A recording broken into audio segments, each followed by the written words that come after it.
And when you can't hear us, kind of let us know. You know, you don't have to shout out, "We can't hear you." You could just say something along that line to let us know that we need to increase our volume. Okay? Can everyone hear me right now? Yes. Fantastic. So with that being said, I would like to call the meeting, the Committee of the Whole meeting to order at 7:04 p.m.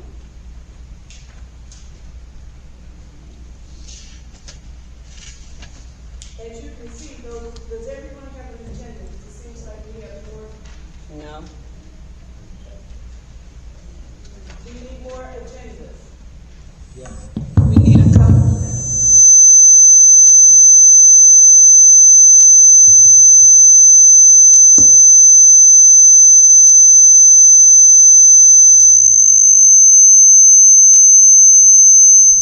Yay, thank you, Raven. I'm sorry, Trustee Johnson. Thank you. Trustee?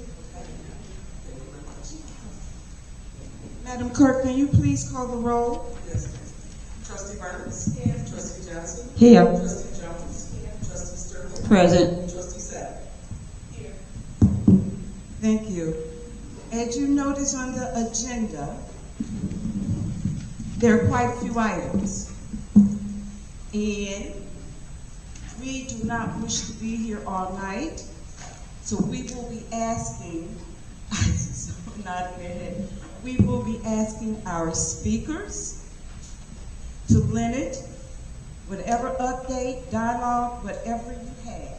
We're going to ask you to Limit it to the greatest extent possible. Give us the salient details, and then we can move on to the next one. Can we agree to do that? With that being said, I'm sorry. When you see Mr. Finch in, can you ask him to make one? I'm sorry. Copies are being made for those of you who do not have them. Moving right along, first item on the agenda is with Robinson Engineer, Melanie Arnold. Would you please come and talk to us about the request authorization to bid Merle Avenue, as well as to discuss the approval of IDOT resolutions. Can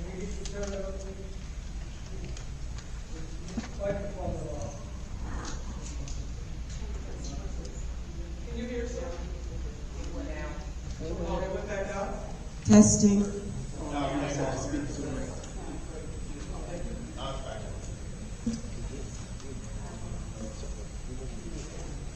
Good evening, Mayor, Madam Clerk, Board of Trustees. First of all, my name is Melanie Arnold, and I am I work for Robinson Engineer.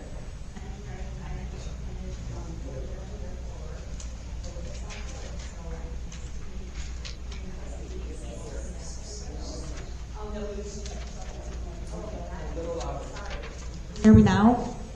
Okay. Two items that I would like to discuss tonight, and I just provided a map just to familiarize everyone again.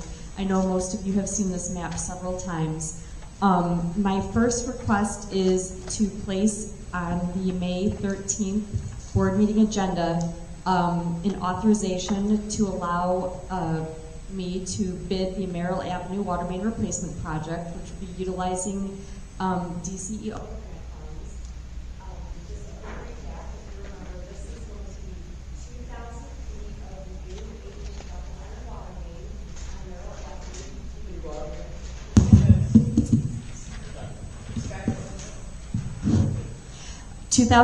Oh, that's much better. 2,000 feet of 8-inch ductile iron water main on Merrill Avenue between 221st Place and Strasburg Avenue.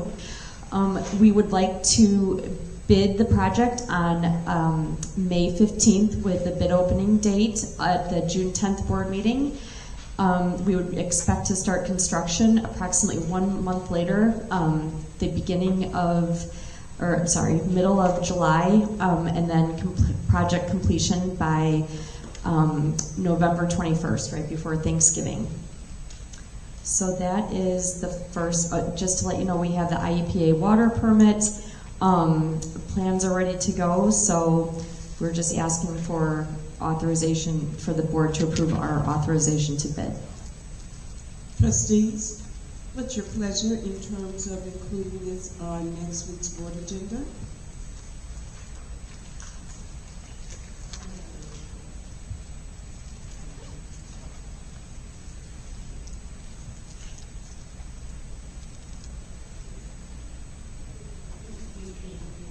They're just nodding, saying, okay, this is not a formal vote, because we don't take a formal vote in committee meeting. So really, if they just nodded their head, that would be fine, just to let us know that we will be placing this on Tuesday's board agenda for consideration of adoption. Thank you. Okay, thank you very much. And then my second item would be the discussion of the approval of an IDOT resolution to obligate remaining Village Rebuild Illinois funds for the resurfacing of Merrill Avenue from 221st Street to Strasburg Avenue, the same area that the water main will cover. And just a very brief discussion about that is the village was given about $600,000 in RBI funds, which in 2020, right when COVID started, by the state. They had to be used or obligated by July 1st of this year in order to be used. If they're not used or obligated, the state will pull them back. And through the years, on various resurfacing projects throughout the village, the majority of those funds have been used. There's $158,000 remaining. And so, like I said, we need to obligate those funds by July 1st, or we obligate them through this resolution, or they will be lost and collected back by the state. And so I did a very quick calculation, and for approximately this cost, you'll be able to resurface the area that we're going to be doing the water main replacement in. It's a narrow road. We will be doing a patch on that road, and so the road is not in good condition. It needs to be resurfaced anyway, so it just will marry very nicely with the water main replacement project. We would obligate these bids now, or obligate these funds now, but in reality, the roadway would be resurfaced under a separate project, and that would probably happen beginning of 2026. So that is why I'm requesting that it be placed on the next board meeting agenda for vote. Are there any questions?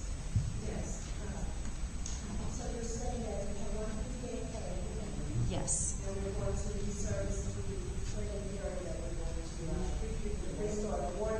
Exactly, yes.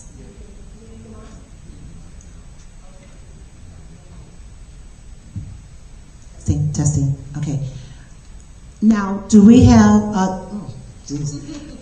We're going to bid on this. It will need to go to public bid. Yes. Okay. So if we vote on this next week, you said we're going to go to public bid, and the project will start in July. So the resurfacing, right? So the water main project will happen now, this construction season. This resurfacing will probably happen very beginning of the construction season 2026. Okay. It'll be good because it'll give the patch time to settle, make sure that there's not any dips in the roadway. It'll settle over the winter, and then we'll go ahead and resurface it in the spring. Thank you. Any other questions? Trustee Sterling. Saying the bidding starts, that's May 15th, right? Is that what's already happened? The May 15th date here, you said? The May 15th is when I would like to bring it before the board. Mike, please. The next meeting is when May 13th is when I would like it to go to vote before the board to adopt this resolution. And that would obligate these funds. And that's to get the bidding out, right? Once we do the voting for that May 13th.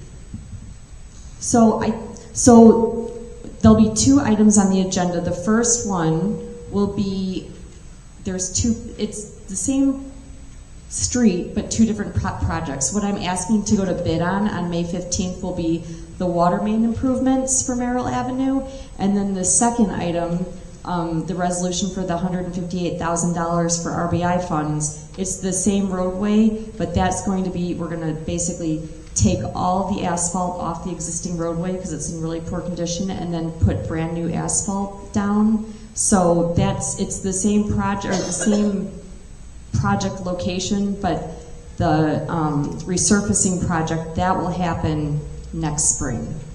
So water main now, and then resurfacing next spring. And Trustee Sterling, what we would do, it would be on the agenda for the 13th. If trustees approve it, then she would want to send it, the bid information on the 15th. So that's why you see the 15th.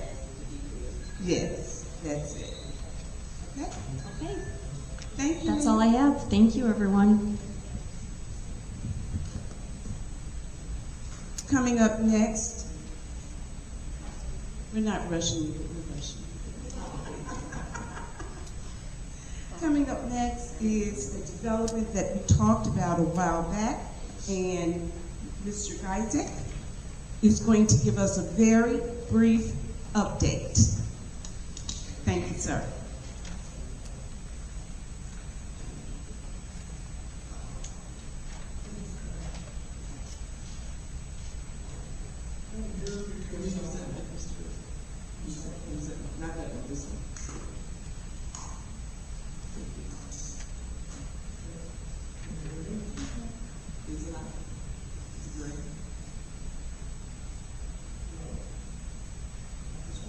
Is it green? The button? Press it down, it'll go green. It's green. Now you can hear me. Okay.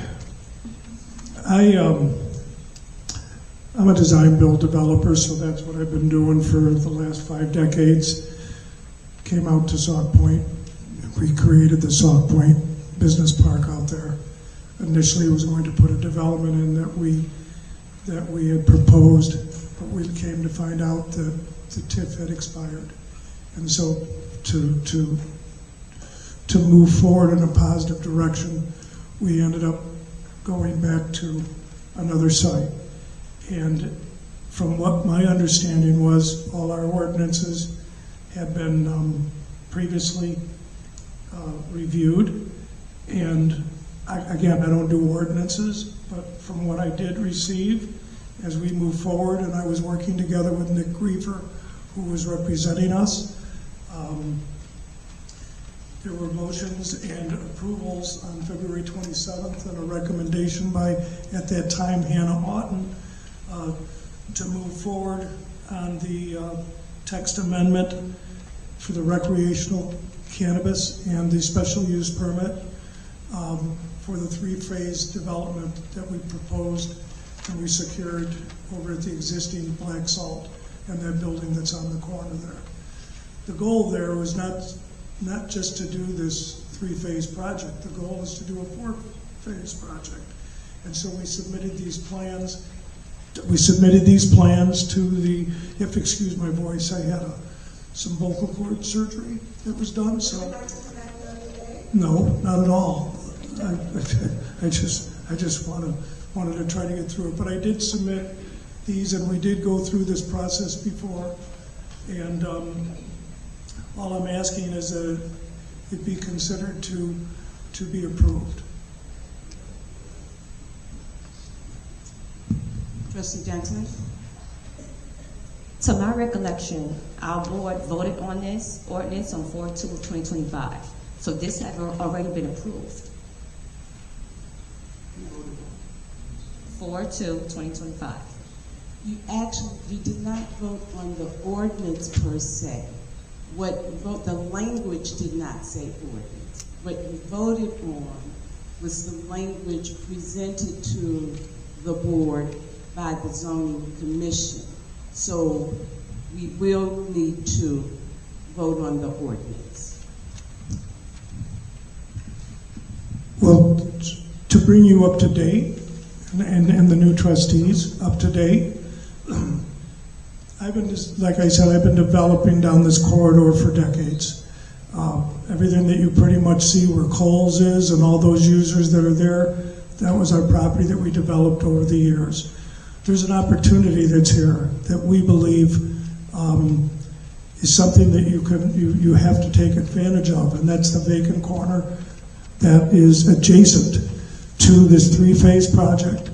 That our intention is to take that property, and our whole goal was to try to expand and create a shopping area, a safeguard for all this traffic that's coming in and out.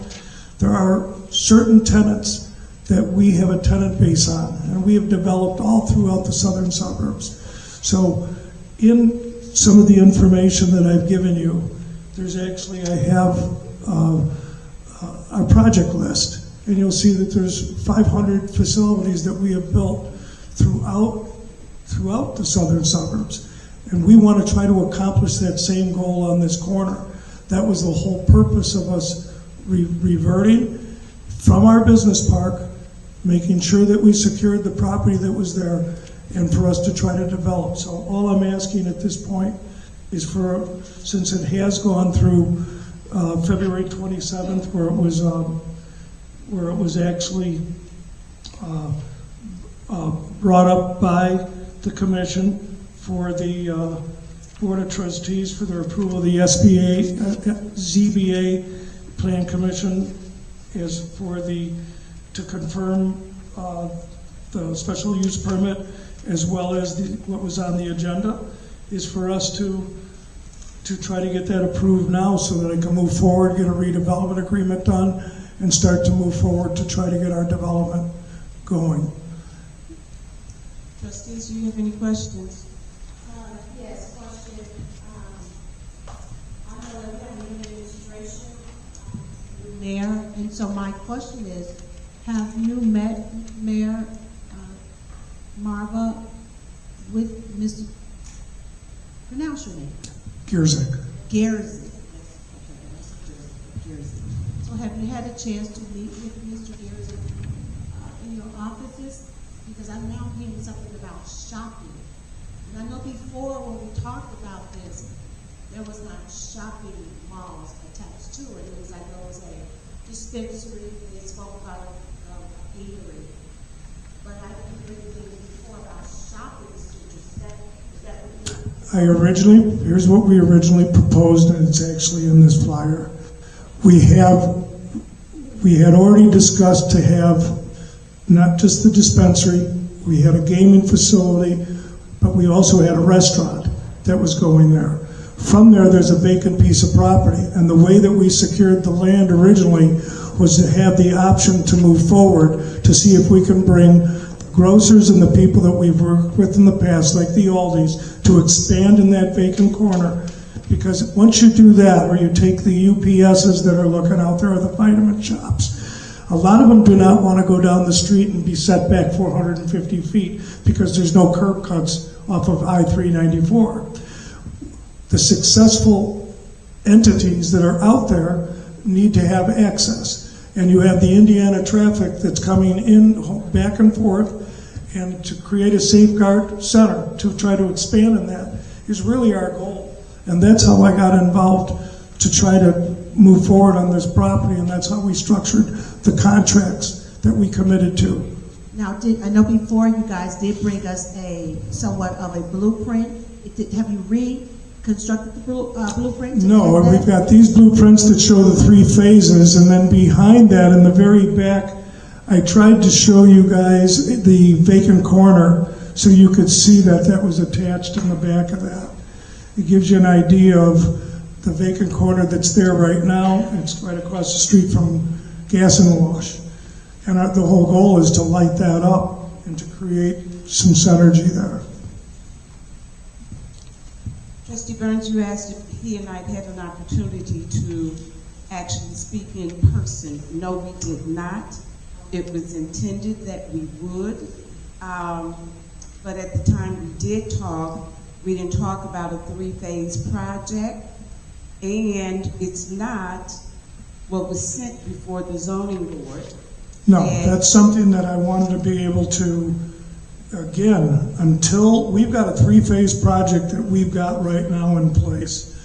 But I structured my contract when I went in ahead and tied this property up to have the opportunity to take the vacant corner. Because at the time Derek Burgess met with me, and my goal was to try to see if I could get Aldi's to be interested in the corner and try to see if we can't get some of the synergy of these tenants that have called to add on to this, to create a whole new elevation so it cleans up that corner, brings in some more industry. And this is what I've done throughout the southern suburbs in all the other municipalities and the other villages. So yes, I'm requesting to get our three-phase to move forward first and foremost. But that's not a part of the ordinance that you are recommending that we The move forward. three-phase is as part of our. Is it in the ordinance? Yes, it's all part of this. It's all part of this ordinance. It's in that ordinance? Yes, because it's for the cannabis, the dispensary, as well as the gaming, and as well as the restaurant. That's all this is for tonight. But I just wanted you all to be aware that this was my goal moving forward, and this was the goal that Derek had requested me to do as well. And I didn't realize that there was so much confusion going on in the village. There was a at that lot of time. confusion Yeah. simply because process and protocol wasn't followed, and I can't control that, but it was not, and I was insisting that we follow the process and protocol that was required, especially with a project that's this major. I understand. But I do have a question for you. You're proposing all of this, supposedly you've invested a sizable amount of money already. What incentives are you expecting from the village as a result of this proposed project? In the redevelopment agreement, the original location was to go in our Sauk Point Park because I was told there was 7 years left on the TIF and their intention was to extend it 12 more years. I started in March of 2023 with Tim Williams. I worked with him for a year. I'm sorry, sir, I asked what incentives That's are you expecting? TIF. 2023? We were expecting to take. Okay. We were expecting to take the existing TIF when we came to this property, which I believe has been told that there's 15 years that's left on it. And our goal is to try to utilize that TIF so that if we have to do new construction, we could take advantage of it. The only way that money can go into that TIF, because right now I believe it's been exhausted with prior payments that had to be paid out, is for us to create an increment. You see, we have to create it. But I honestly think, just so that you know, for the record, I believe that TIF is over in 2029. What is the TIF? The TIF, the one that you would like to move into now. The TIF where this is at, I was told by Nick and I believe Chuck Durham that this TIF is fit for 15 more years. Maybe I'm mistaken, but There's I met with 4 both of TIFs them this altogether. evening. Well, they did the same thing on the first TIF. Okay, let's work through that piece. Right now, are there any other questions? Yes, ma'am. My question is, I need clarity. I'm not sure exactly what you're trying to bring for us to talk or to speak on for May 13th. I'm not sure what are we supposed to be getting ready to vote on. Voting on the project that I started in 2023 with Tim Williams, who was in administration. We worked with him for a year, only to find out that the TIF benefit is because of our Cook County tax base. Nobody can afford to even come into Cook County or develop in Cook County unless they have some sort of incentive to be able to be there. A tenant in today's world cannot survive unless he knows that he can have a fair rental rate.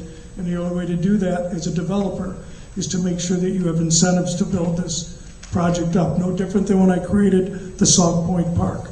And we brought all that industry into town. And I just really want to be clear. And I need our trustees, and especially our newer trustees, to be clear. You keep referencing a project that was proposed in 2023. What is on the table right now is not the same project from 2023, and the location is not No, the you're same. right, because we... So I just need us to stay focused. But then from 2023, Tim Williams was relieved of his duties, and I ended up with, then I had to meet and work with Ken Johnson. And when Ken Johnson came into play together with Nick Griefer, is when we went and tied up the property kitty corner, which is in 2024. So from 2024 to date, we've been working on it. And for our minutes and for the records that's going to be required as we come up with the redevelopment agreement. Yes, ma'am. Let's focus on this one and not the one from 2023. They're not the same.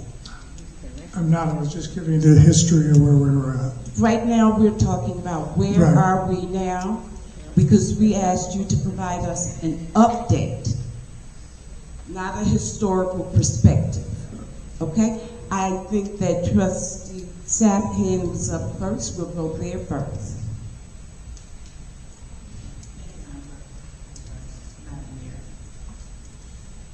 Sir, I would recommend that we table this, mainly for purpose. For clarification, for one thing, we do have new trustees who should have the opportunity to read through this and not get a better understanding. And I need more clarity as well, because you are changing the plans. So I'm not changing the plans. I have not changed the plans. I have not changed the plans we invested a lot of money into this so far. I would suggest that with this ordinance be updated with the new trustees on here. I would say we'll review it first to see if that's what y'all agree to, but just update this because it has all the old trustees on here. Thank you for that input. I appreciate that. Now, generally, we do not table. We refer back to committee when we're in a committee meeting. But Trustee Sapp basically stated a suggestion that's akin to tabling or postponing. We do not take a vote here, but you've heard her recommendation. So unless someone else have another comment that's not been made, we do have, okay, Trustee Burns. Thank you, Okay, obviously there has been many changes, some substantial changes. There's more property that is involved in this deal now to bring in all these, and it's a big change. I would recommend that we have a general meeting this week, as soon as possible, to get a stronger clarification. Hello, can you hear me? Okay, there it is. I got it. It's there. I would suggest that we have a business meeting in the conference area to actually get a thorough understanding of the additional projects that has been that needs to be put on. Get a clear understanding of what this additional land is, because he's saying it's land behind, and we also need to get a clearer understanding of how long this TIF is, because he's saying 15 additional years. You're saying 7. So we really do need an understanding of this project in its entirety, because there are moving parts and it has changed. But I recommend we do this ASAP this week so that we can be ready to bring this back immediately. We have been, to your credit, we've been dealing with this for now 2 years. And if we're going to move forward, we just got to get a clarification, move forward, and let's get this done. So trustees, what's your pledge? Should this be placed on the agenda for the 13th? I see one person shaking her head no. The ordinance, that's what the recommendation is. Yes, ma'am. The reason I say no is because we have to bring this to the attorneys. We don't know how long it's going to take in order for them to redraw up this ordinance again. So I don't think the 13th would be sufficient enough time for it to come back to us. Thank you. Any other comments? I've heard 2 people. That's not a majority. To hold it? Hold it? Okay. Sir, it has been stated that we will not include this on the agenda, but we will entertain another opportunity for you to provide us greater clarity on the existing project. And when we come back together, I'm going to ask that we focus on the existing proposed project. Okay? I brought tonight, this is the existing proposed project. We've Nothing not- has really changed in the project. I would assume that you guys would look forward to us trying to expand so that we can expand after this project. So that was the whole purpose of We bringing it to. greatly look forward to expanding any economic development that we can have in the village, but I promise you, we just want to do it correctly. And we're asking for your indulgence in allowing total readiness before we vote on it. And that's our appeal to you right this evening. Okay?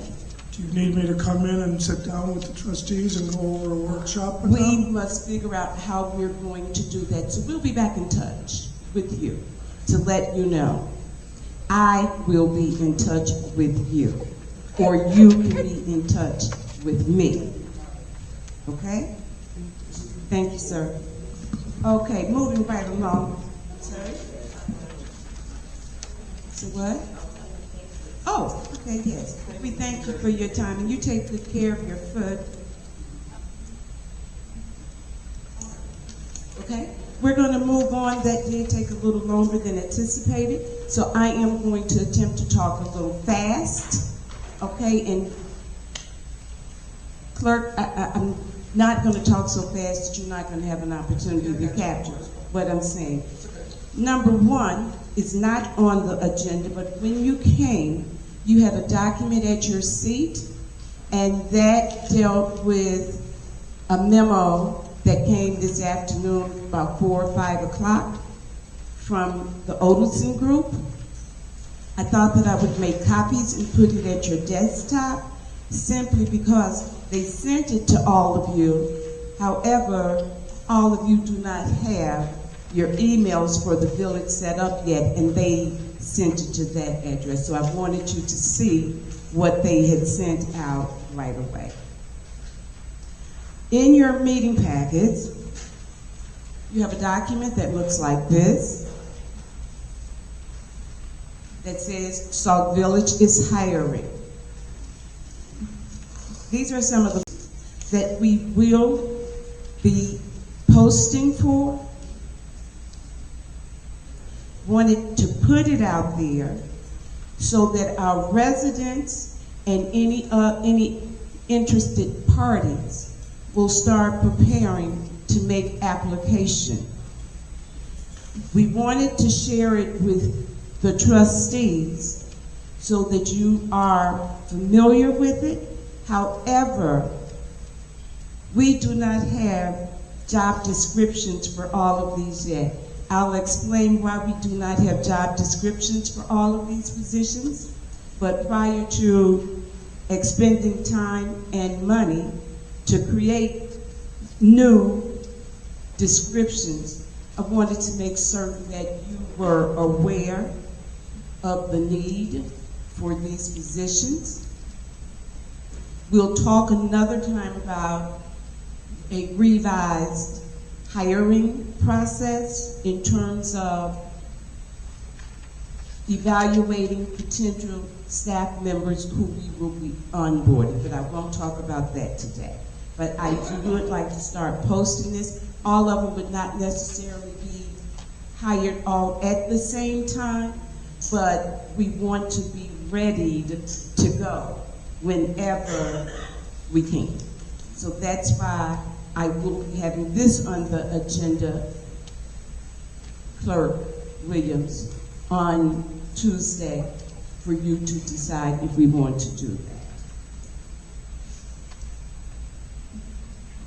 We have, I know all of you love our standing committees.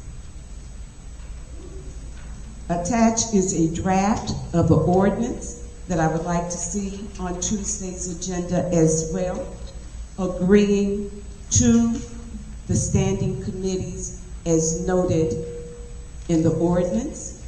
If you notice, and especially those of you who have been with us for a while, we combined some of the committees so that they would flow a little more. We added SMART goals to it, so we added a description of the standing committee. Then we provided specific, achievable, relevant, and time-bound goals. That's what SMART stands for. So therefore, when you meet with your committees, you know exactly what the need is. You know exactly what your responsibility and duties will be, and you can share that with your committees. Now, I'll tell you what's not decided, and that is, I'm certain as you go through, there's going to be some that you just really want, and some that you're going to want to say, no thank you, I'm not interested in that one. We have to come up with an equitable way for you to decide which ones you want. I mean, I like the lottery system, where you pull a number, and whatever number you pull, number one, that's who gets the first choice of the committees that they would want to chair.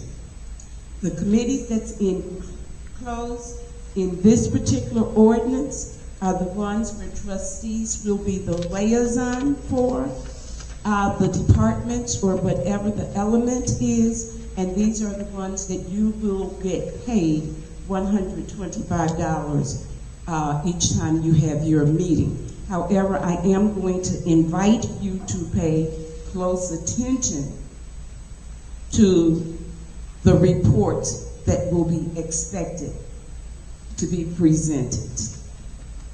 Okay?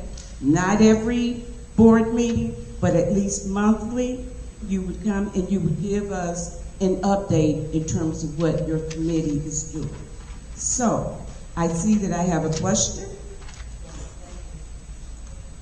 Thank you, Madam Mayor. Okay, I did have an opportunity to read through the different committees. And these committees, the new form committees, they read like job descriptions. Also, when I read these committee highlights and points, it seems to me to actually spill over into actually job descriptions that goes along with some of the positions that we're looking to hire. And so, for example, we have a economic and community development director. Well, a lot of these things that the committee is required to do seems like that should be the job of an economic and community development director.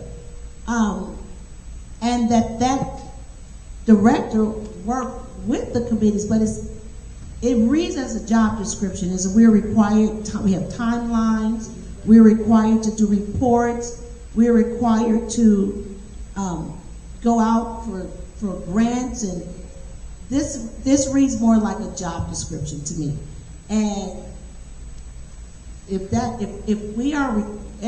sounds like a full-time job. So I'm trying to understand, are we required to come into the office? Because this is, from what I'm reading, this is a job. Okay. Let's talk about that for a minute. Let's talk about it. Think about it. Think about committees that you chaired, some of you chaired in the past, that's already in the village code. You were to be a liaison for specific departments. Okay, so it's the same. You will be the liaison, you and your committees will be the liaison that's working with an example that you used, the economic and community director. development. You will work with them. You will work with them. You would bring back to your fellow trustees information from those departments so that you can help all of us have a clearer understanding of whatever project they're working on, so that then when we get here, like we were a little earlier, asking some questions that we really didn't know. So yes, it's not a full-time job, but being a trustee is a job. And being a trustee, how many of you included in your campaign literature, regardless of how long ago it is that you run for office, that you were going to be accountable? Do anybody remember that word? How about the word transparent? Do we remember that word? We all use that in our literature because it's what we vowed to do. But last year, during the last term, many of you did not actually understand the expectations of your committees. So we took the time and we endeavored to help you along that path by sharing with you what you will be responsible for as you work with these particular departments. And we also gave measurable goals so that you would understand this is the expectation. You don't need to meet, just to meet. You have goals set forth. That's the recommendation. This is not a dictatorship. This is strictly a recommendation, and I will take whatever you would say under consideration. Trustee Johnson had her hand up next. My question is, how would you structure this? Because from what I'm seeing, my committee, which was the Public Service Committee, has been combined with the Public Safety Committee. So this is why I'm questioning, because my committee has been active for the 2 years. I don't mind what you're doing, I just need to know, are the old trustees being able to keep their old committees, or how are you going to structure that? That's why. Because I feel like I'm the only one that, my committee is gone now. Well, it's combined. Yeah, well, it's combined, but to me it's like that's it's gone, why 'cause I don't know. asked, I said that the challenge will be, how would you guys determine which committees you want and in what order? And I shared a possibility of doing something like the lottery. But I will defer to you how you would want to choose your committees. Because I want to be fair, and if you already know that you like the committee you had already, then if we did the lottery and you pulled number 5, but by the time we got to number 5 for you to choose, if number 1 has decided they want that, then how would that be? So I would like you guys to think about how we would implement this. Think about what changes you would like to see made on this document. Share that with me. Generally, it is done right after the election and right after you're sworn in. I think, though, that this is important enough that if we need to push it back until we can come to an agreement and have the attorneys redraft, we have time for that. Okay, you spoke once, you've not spoken. I like the structure because I like organization. However, I also like the committee that I've been chairing. So I would feel some kind of way if we had a lottery and someone else selected my committee. Just being up front. Did you hear? Did you hear both of them? They want their committees. committee. So when it's time to choose, don't choose their committees. Because we want them to be happy. Well, the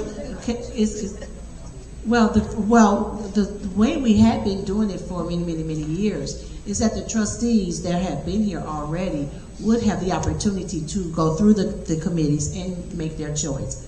Because that was, So you would have first choice. yes, we would. And then, because again, that would eliminate us having to have someone pick and then not pick and all that confusion. If she likes her public service committee, then she has the choice to keep it. If Trustee Sapp likes the housing committee, she has the choice to keep it, and if I like what I like, I have a choice to keep, or I have a choice to choose. And that's how we've always done it. Yes. I'm sorry again, It's but okay. again, my committee is combined now, which would have been your committee. So I honestly feel She didn't like ask to keep her committee. You notice that. right, but what I'm saying is honestly, I honestly feel like it should be your choice because you should know some of your board, the old board. I feel like you should be able to choose and fit us where you think will best fit us. Well, I thank you for that vote of confidence. I truly do.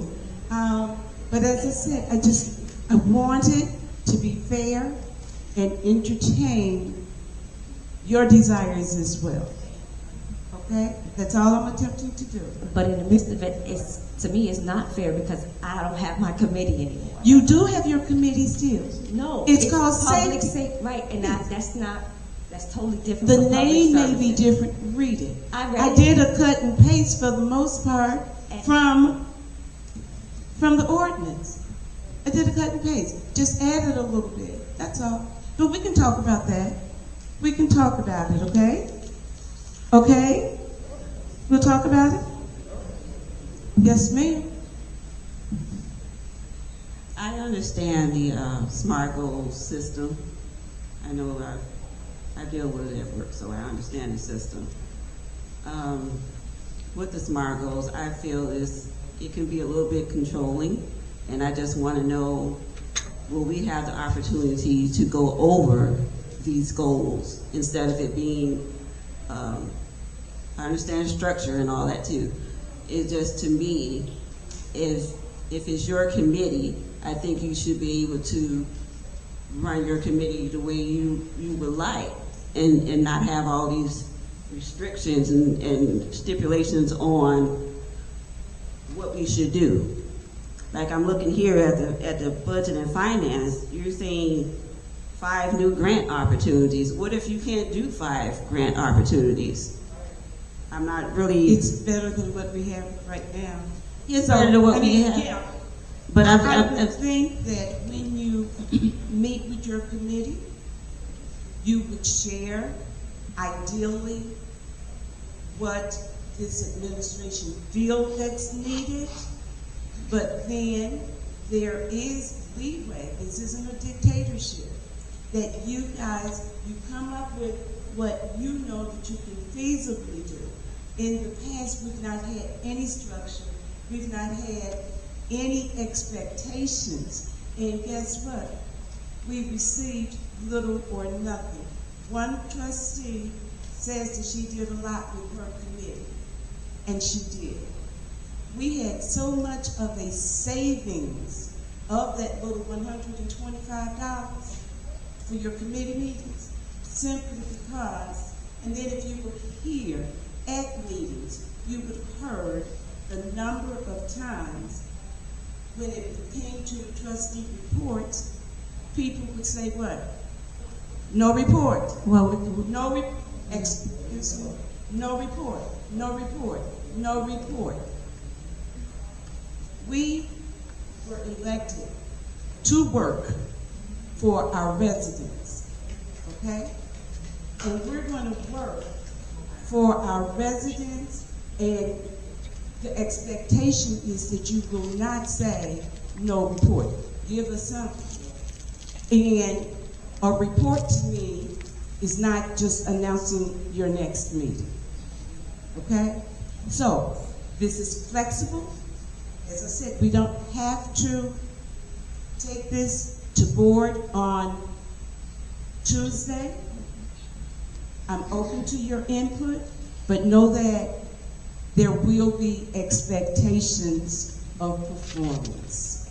Yeah. Okay? Right, and Mayor, if I may, again, I just want to have clarity between what we're to do as a committee and these descriptions that should be under the jurisdiction of the director that's going to head up these. Say, for instance, Housing Committee, it says, as a committee member, you're to create a housing inventory of vacant, abandoned, and foreclosed properties by September 2025.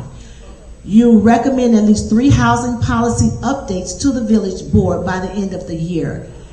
We need to partner with 2 regional housing organizations to host workshops on home ownership and code compliance. And then we are to develop and promote a senior and veteran housing referral guide by November 2025. And then provide monthly progress reports on code enforcement efforts. This seems like to me this would be something that the director of housing would be doing, and we as a committee would be able to work with the director on achieving these However goals. it's attained is fine. Okay. As long as the attainment is there, okay? You are a liaison to those departments, so you can share with them, these are the things that we would like to have done. Right now, we have no expectations that produces any sizable results. This is a start. Who knows?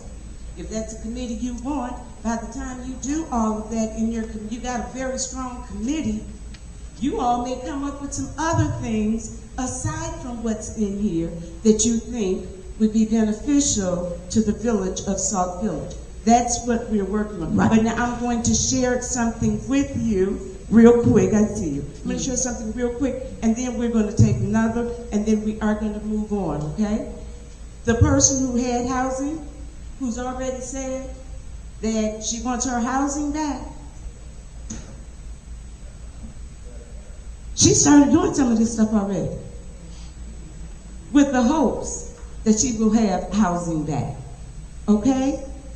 She started already because there is a need to find out what our housing stock is here in the village.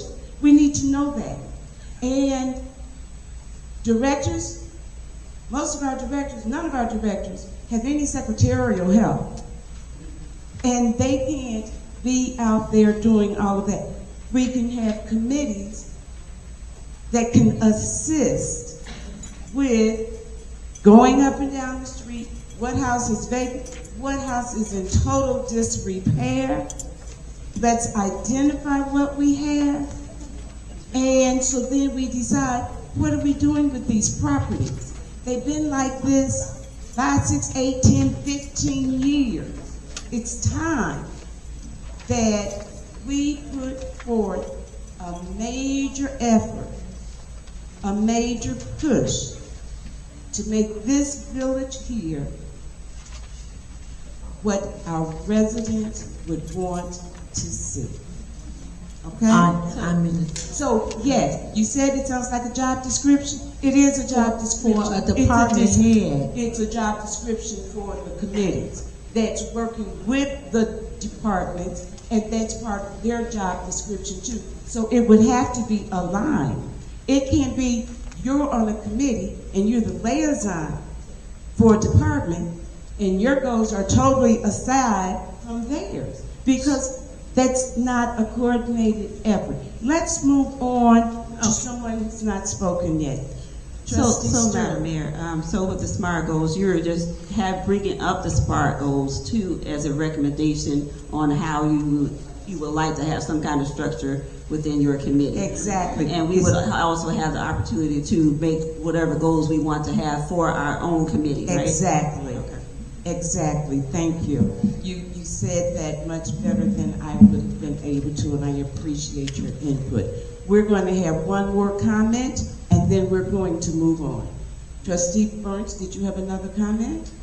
So at this time, obviously because we're doing a lot of hiring, so we actually don't have anyone, a director or anyone that's heading up any of economic and community development, code enforcement. So we have no one right now. We're hiring for these positions. So at this point, all of these positions, the work of these positions is in the hands of the committee. Now, once these positions are filled, You are the liaison for the department. We are not expecting you and your committee of volunteers. Hear me, please.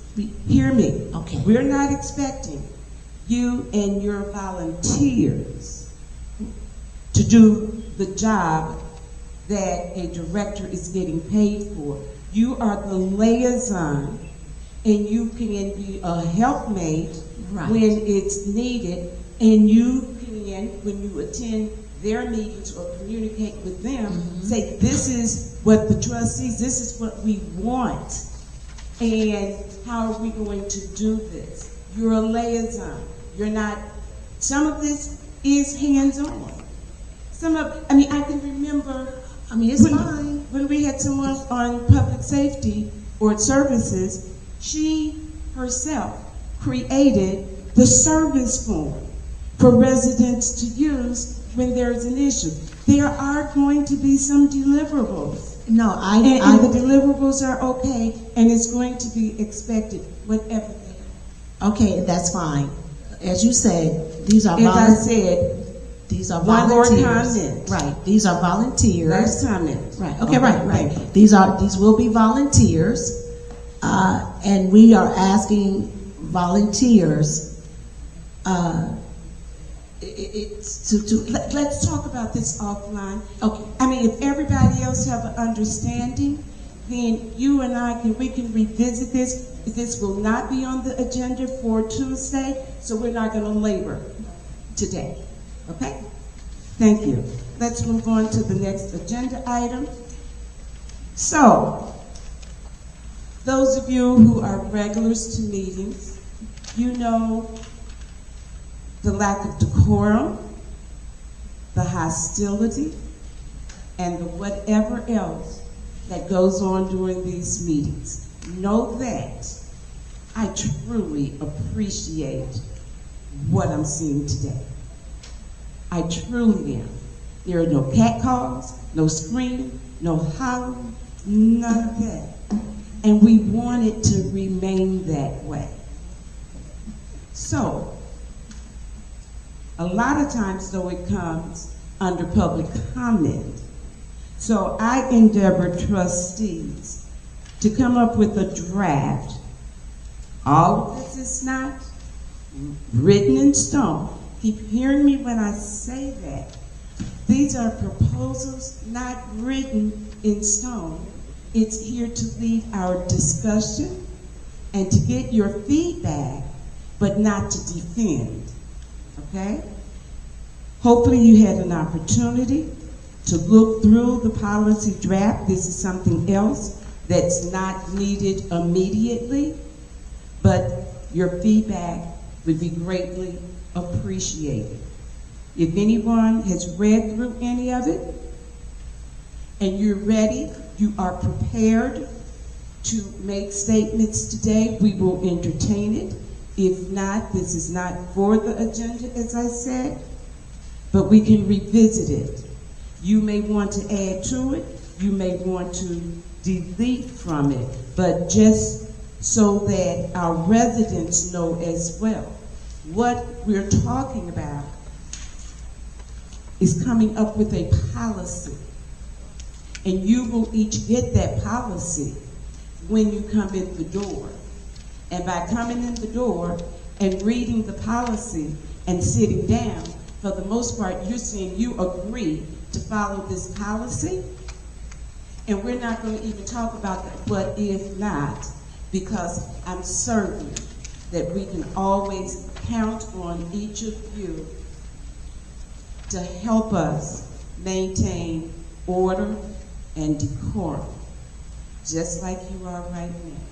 Does anyone have any comment right now on this, or would you like more time to read through it before it goes live to our residents?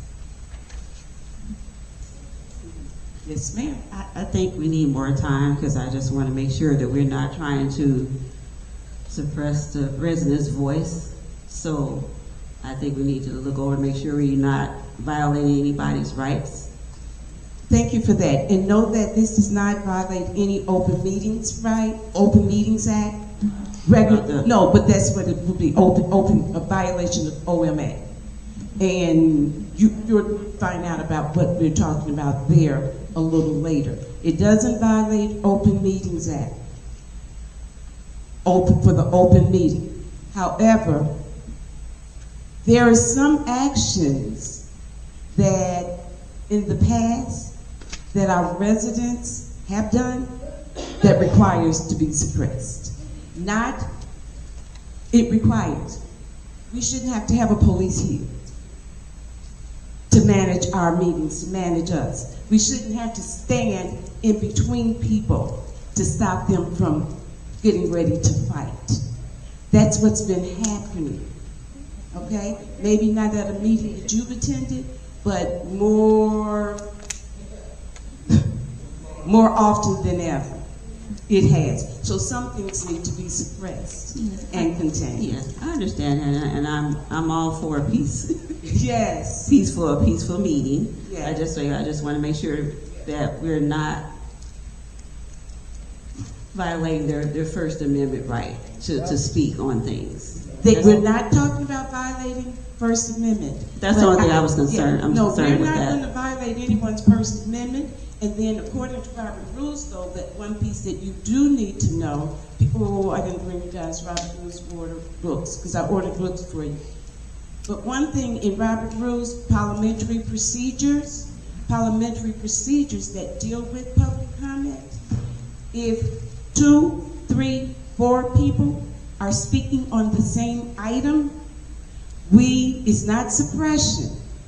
But if you're speaking on the same item, because it's a hot topic, then we can loop it all together and ask if they have any other items other than what's already been expressed at least 2 times. We can do that. That's legal. Okay? You can take to the bank that I will not ever knowingly do anything that's against rules and regulations. I promise you. I try to read up on whatever, even if I'm just a half a step ahead. I try to always do what's right. Okay? So it's already been determined that you would like more time to review the policy. So I'm going to do that. And I am going to move forward, and because I still have quite a bit more to do, to go through, and I don't want to hold up the meeting. The next item in your packet is a copy of the picture of our front sign. Every time there's an election and there's a new mayor, we have to change it. I'm making a recommendation that we change it,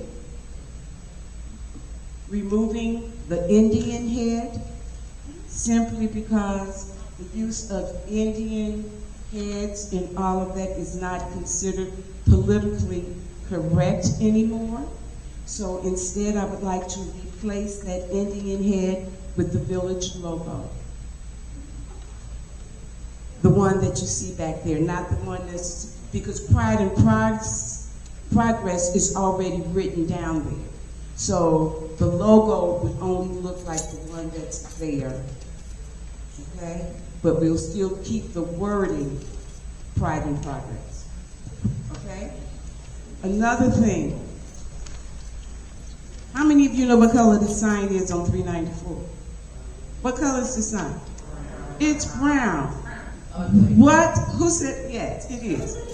What are our colors? So wouldn't you think our sign would be blue and gold? Yes.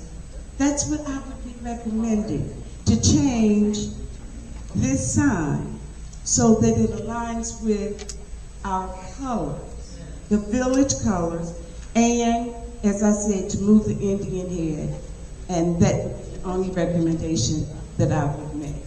This does not require an action item. I just want to make certain that you are in favor. Is anyone opposed to changing it to blue and gold?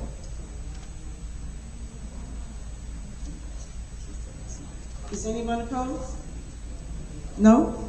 Okay, so we're going to change this and make it something that we really are proud of, okay? When you make that turn off of 394 and you see this beautiful blue and gold, it's on.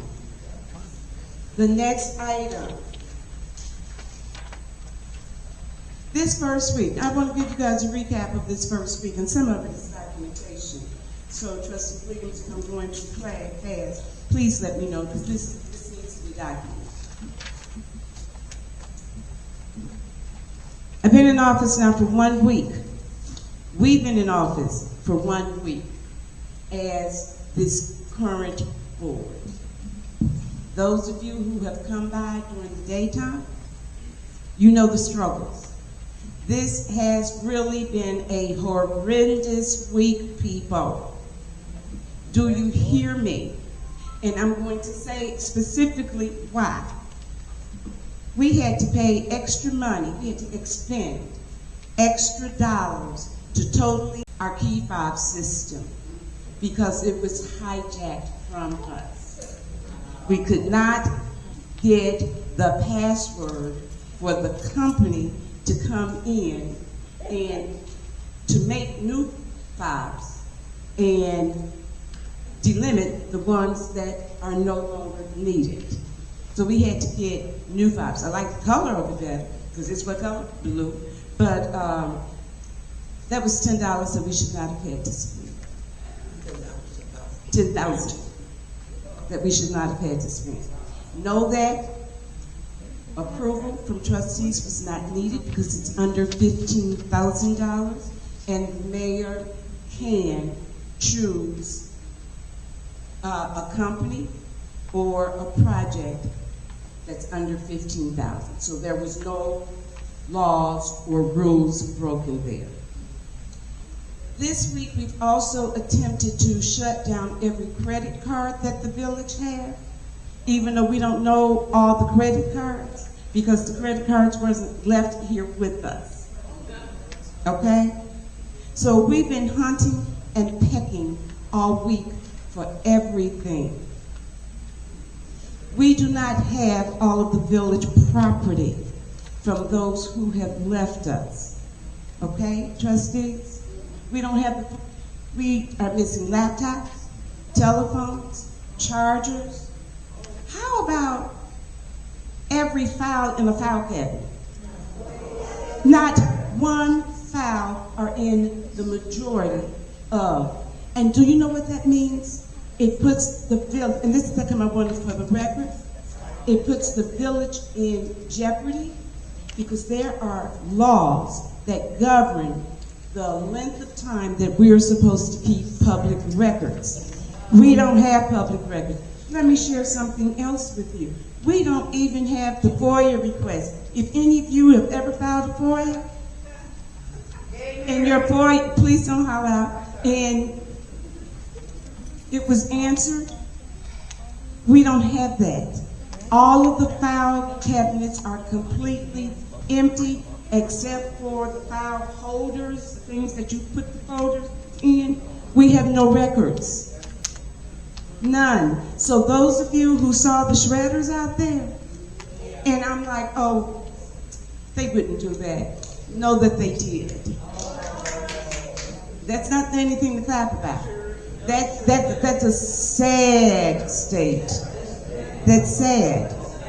Okay? Okay. You need to know we are in violation because we have no records. Now, if you all can remember back in September the 26th, in fact, I attempted to give a report about let's start this transition early. And as I'm transitioning, I would like to get all of these documents so that the records in the clerk's office could be accurate and up to date. That caused a whole flurry of whatever, but that was the first attempt to start the transitioning process back in September of 2024. Now, I never got any of that, and guess what? I still don't have it. We don't have it, okay? We don't have access. We didn't have, we're getting it. Access to our bank accounts, for bank statements, for writing checks, for uploading paychecks, and all of that. So we have new people who come in, and there is some transition that we're supposed to do and training that we're supposed to do with the new trustees. We've not been able to complete it all. Like, we can't give you your phone number yet because the phone system we're locked out of the phone system. We're locked out of the email system. So we can't we know what your email will be because all of our emails are standard, but you can't have access to the email. That's why I gave you the document I gave you on your desktop, because it was emailed to you. But I know you didn't get it because you don't have an email. And some of you who have emails and have had emails forever, yours just suddenly stopped working as well. Those of you who had access to the copier machine, some of us did not have access to the copier machine until we had to give a code that we weren't supposed to give, but then we found out the system had gotten changed, so the clerk and the mayor, we were limited to making 4 copies a month. -4, I'm sorry. And others were given access to make 500. Just a lot of unfairness, a lot of unfairness. So we don't have passwords, so we can't even assign you to the copier yet. We can give you a temporary code if you need to make copies, but you would normally have your own personal code that you develop, and we enter it in, and that's how you use the copier, okay? We don't have a signed contract with the IT company, but the IT company that we had still has access remotely, okay? And even though we were able to go with a new company that hasn't charged us anything for our key fobs and the new keys that we all have, the old company, they still have remote access, and they go in, and when Catherine is the company that's been saving us. When Catherine come in to save us, then the company that we have that was never voted on by you trustees, that's charging us $15,000 a month, that you guys did not approve, they go in and remotely do something to change it back. That's the I think the front door is propped open. Wasn't it propped open? And that's because we couldn't totally unlock the door the way we normally do. It's a lot of stuff. And some of you may think, oh, it's little. It's not minor. The security of this building is of utmost importance. And we're compromised. What else? As I said, we need all of our laptops back. We need access to our bank accounts and our funding. We've got a lot of that, but we still don't have it all. We're still working on it. Trustees, I need you to be assured, we're still working on it. Residents, have faith. We got your back. We're looking out for us, okay? Be assured we are. Know that also those water bills that we couldn't pull back in time, because remember, we were just sworn in last Monday night. The water bills went out Tuesday morning, first thing Tuesday morning. We couldn't pull it back. We're working on it. Just Give us time. Trustees, going forth also, there's another piece that definitely needs to be on the agenda for Tuesday, and that is appointing the mayor as the liquor license commissioner. That has to be done 30 days within me taking office. So we've gone with 1 week already. We have to vote on this. It is customary that the mayor is the liquor license commissioner, unless I would want to appoint someone else. I got to learn all of these systems before I can just start giving information and things, tasks and everything to other people. I got to learn the system, and the only way I can learn the system is to do the system. So I'm asking that that be on the agenda. Oh, geez, I hope I'm finished. Oh, no, one more thing. In the past, we've always had petty cash. When I first got, and petty cash, those of you who ever worked in a business or office know that sometimes things come up that you don't anticipate, and usually you don't have that much in petty cash. I think when I first got here, it was it was $75? No, it was 75 when I first got here. It was 75, and then we asked to take it up to 300. Well, in this day and age, I will be asking that we increase and fund petty cash to $500, because right now we do not have petty cash. So if there was an emergency to break out, then a lot of times we would have to go in pocket and then wait to get reimbursed. And I don't think that that's something that any of you should have to do, especially if it's under 500. Okay? And so I would ask that to be on the agenda too.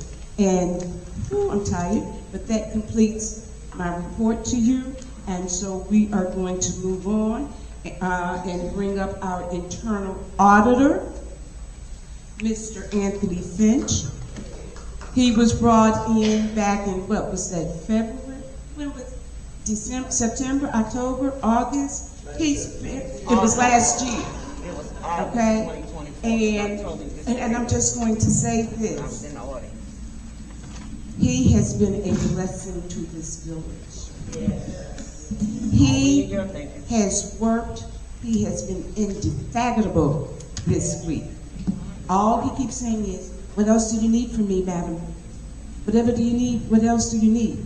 What can I do? Can I tell them this? He said, how many of you know Olivia Pope? Remember, what was the name of that? Scandal. He says, I can be your Olivia Pope. Okay?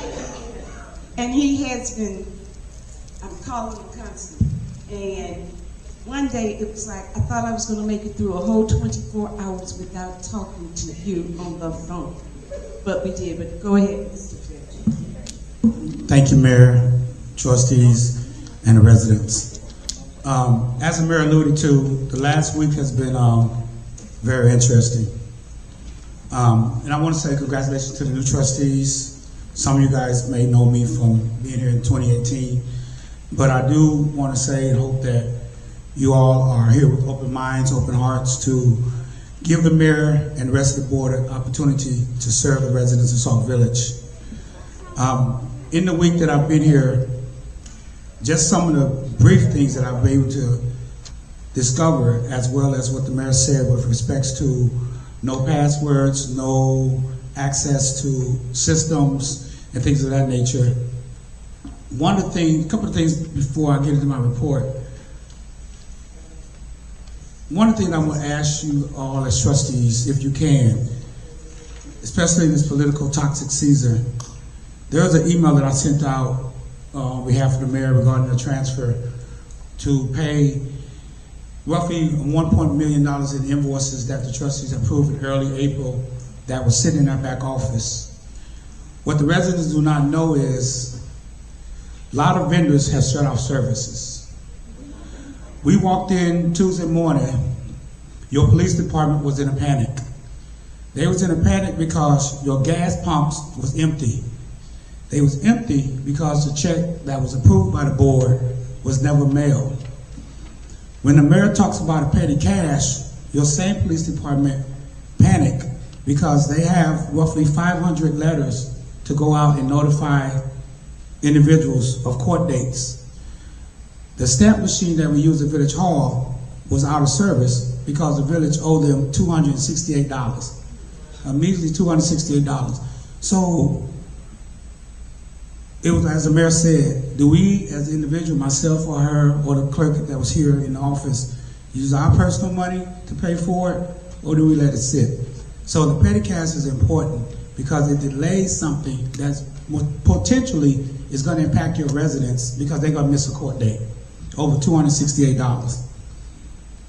I'm asking the trustees, please, if you can, the personal, the politics, set it aside.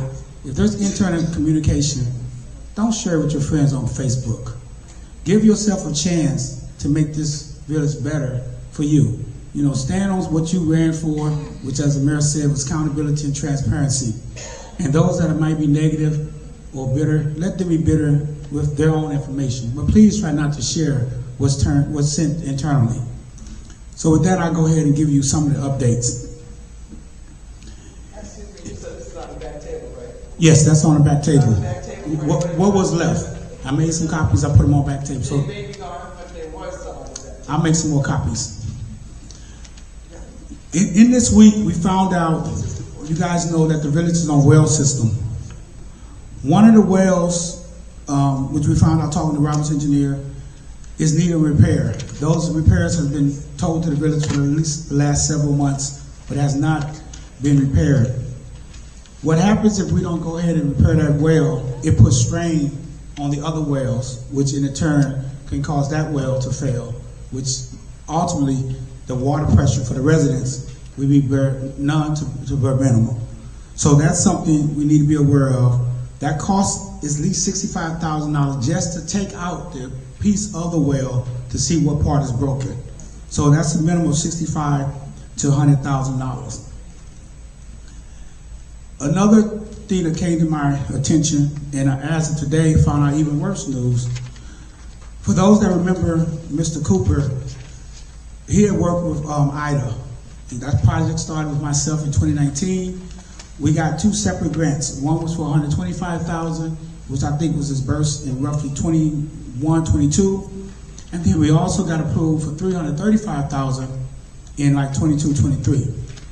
Unfortunately, the village has never taken action to get that money. We have a 30-day window to, we had a 30-day window to get the $335,000 back.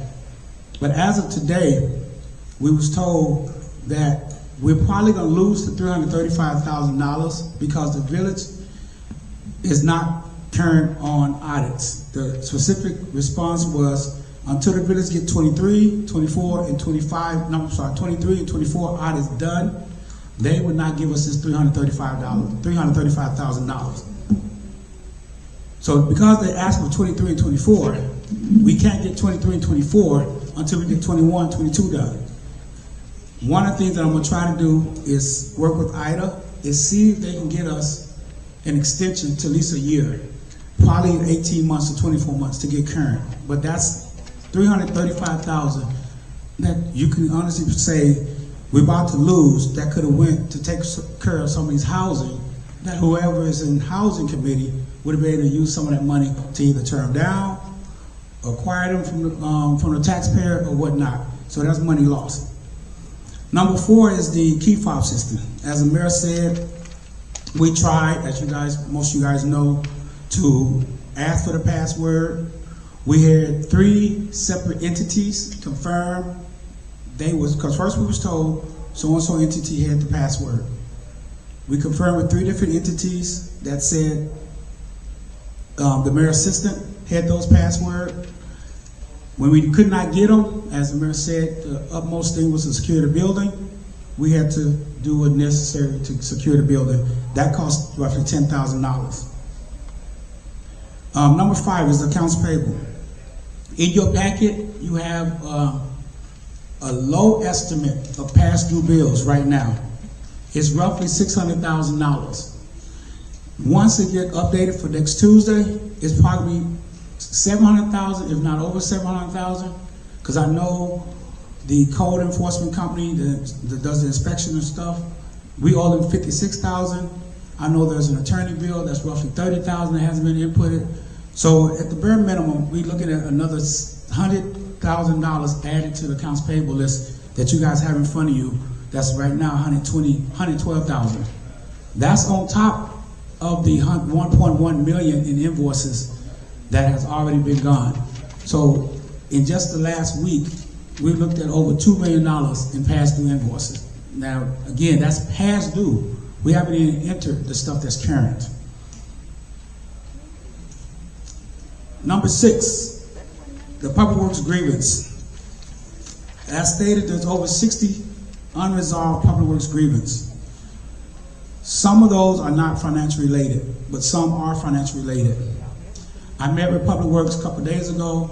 They have grievances relating to their money from 2023, 24, and as of when we looked at their numbers last week, this year as well. So they 3 years of financial issues that they're trying to get resolved according to their union contract.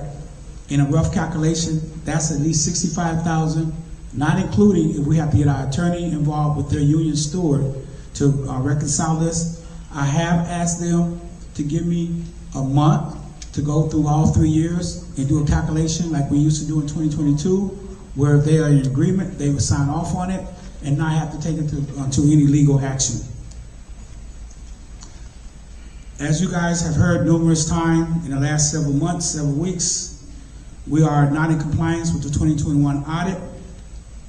If you guys know anything about what CPAs charge, their minimum is like $150 per hour. So if the state was roughly to bring in their CPAs, you're looking at a minimum of $75,000. I believe that's conservative, and the only reason I said $75,000 because that's what you're currently going to end up paying the current auditors to do not even a heavy lifting, but just assist the village. I believe that would be more if we don't get into compliance. One of the things the mayor and myself is working with Baker Tilly to draft a letter to the state to allow them to give us some grace period to get in compliance. Baker Tilly has said they would have a team to go ahead and facilitate the completion of the 2021 audit. We are really looking and pushing to get that done by July. Number 8. Number 8 is the water bill and air. I also included, if you turn to like the 3rd page, you will see a brief diagram of the water billing. Over several months, it was always said it was an IT function. It was an IT issue. As you guys know, the village has had over 3 different IT firms in the last 2 years, and you still have water billing problems. I spoke to the vice president of Civic, and I spoke to the tech people of Itron to try to get an understanding of what's actually going on. So the first diagram that you have is actually how this process works. What's in bold is actually the software. I didn't want to use a name because I didn't want to make it confusing. I just want to keep it as simple as possible. So basically what it is, our billing system that houses your data, then it goes to the meter reading system. There's 2 meter reading systems. There's one that's in-house, and then there's one that's handheld that the Public Works go out when they do their reading.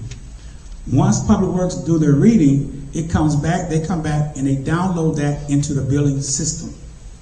Once it's downloaded into the billing system, Finance Department is supposed to review, look for any discrepancy, and run what is called an exception report.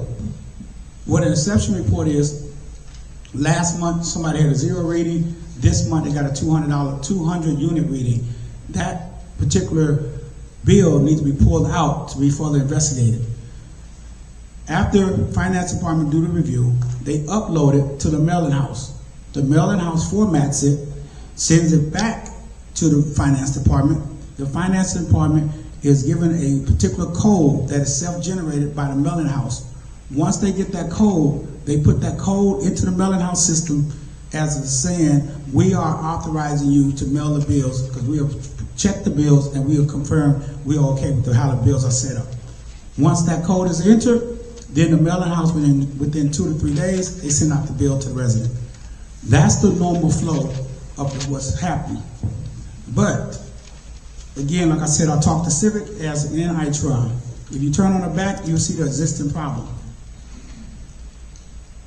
For those that have been in corporate, your HR department can give you a list, a calendar list of when your payroll is due. Every Friday, every whatever day it is. And you know that from January through December. So that's your set payroll date.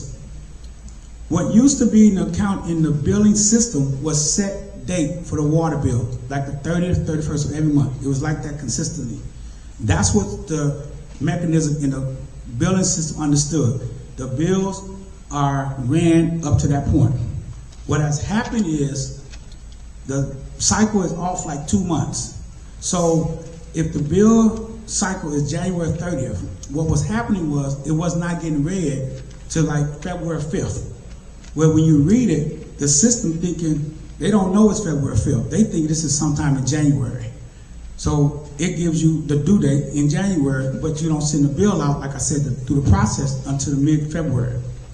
That delay got wider and wider. So come March 15th, you run in a bill, but it should have been ran before February 28th. So what happened, it kept getting worse and worse. So to fix the problem is a two-step process. As of today, Civic is going in and put the billing cycle back on the previous cycle, which is at the end of the month. So what should happen once they correct it, it'll be May 31st of this month. Then the Public Works guys has to go out and read it before May 31st. So that when the billing system get their reading, like I said, the download, and Public Works send a bill, send it back to the Finance Department, and the bill go out June 1st, it will have a billing as of the end of May 31st, not in June, because now you sending the bill out in June.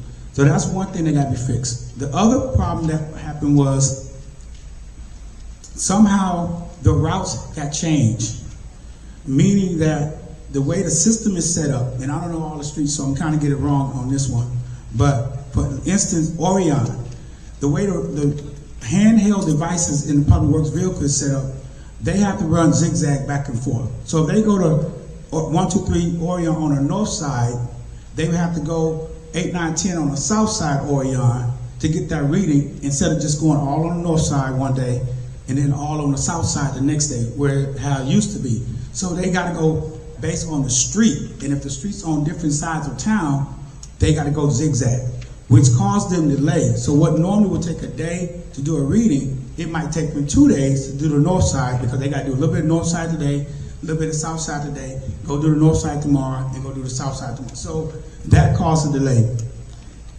The third problem in the process was when the bills did come down, get downloaded, no one in finance pulled out those bills that was crazy.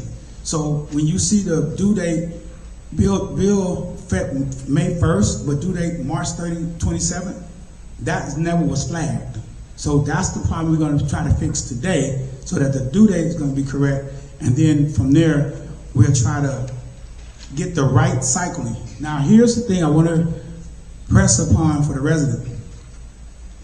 When Civic reset, it might go back, and we're going to say May right now, it might go all the way back to March to reset, which is what the cycle should have been on, which means your bill might register super, super high. So if you say $100 now, your bill might be $1,000.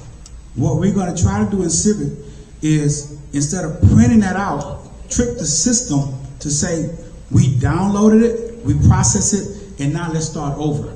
If we're not able to do it, we're going to upload it to the mailing house, but not allow them to mail the bill, because we have to still trick the system to say we need you to start from May 31st going forward, not from March to May 31st. So we're going to try to do that. The goal is to have that fixed, definitely, at least the first half of it by the end of this month. And then after that, we're looking to the actual calculation. But the first attempt is to get the due date correct.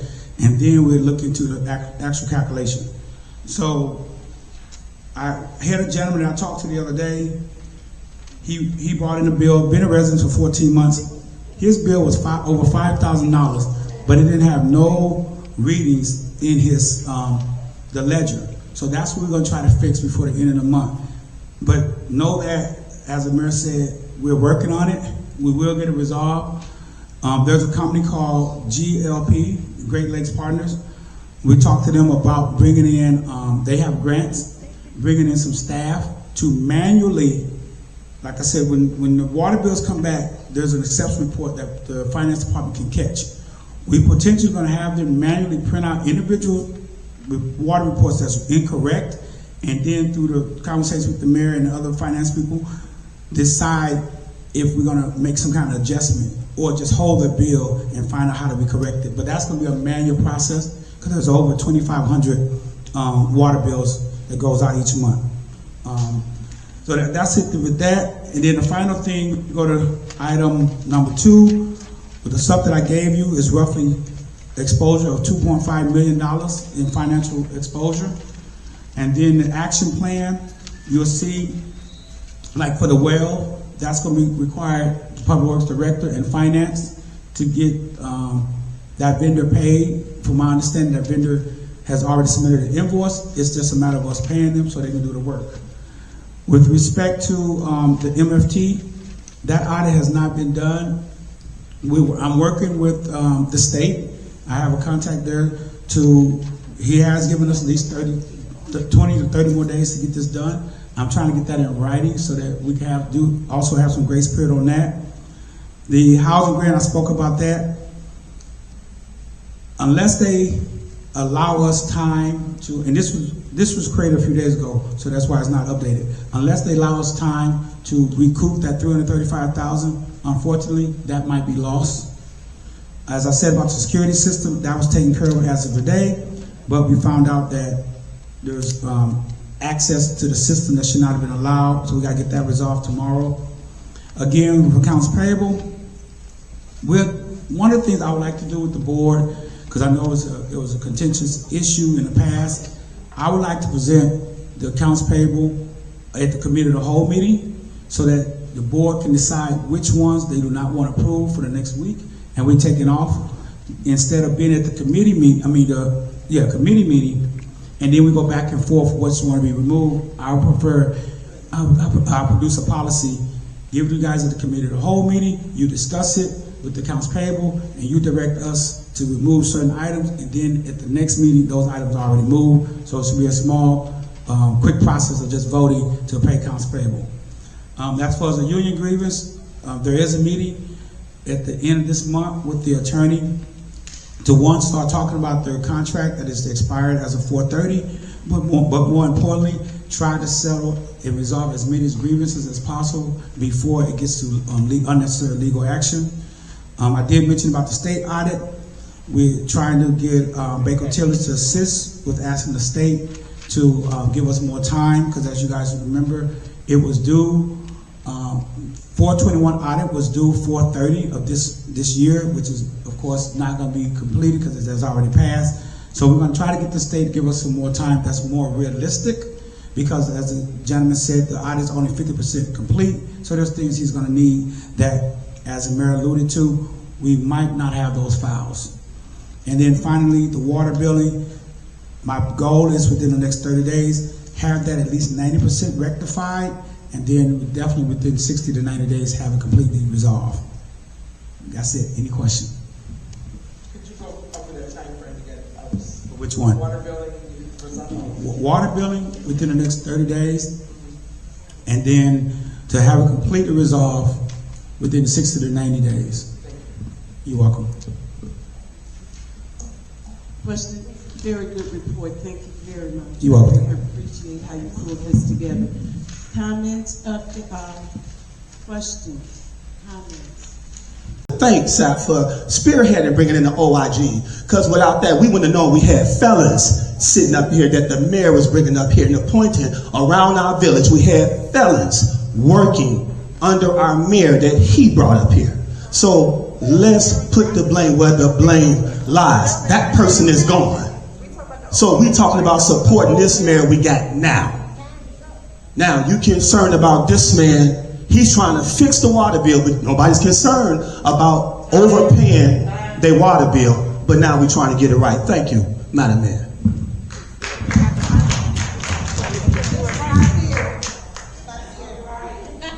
Okay now. Okay.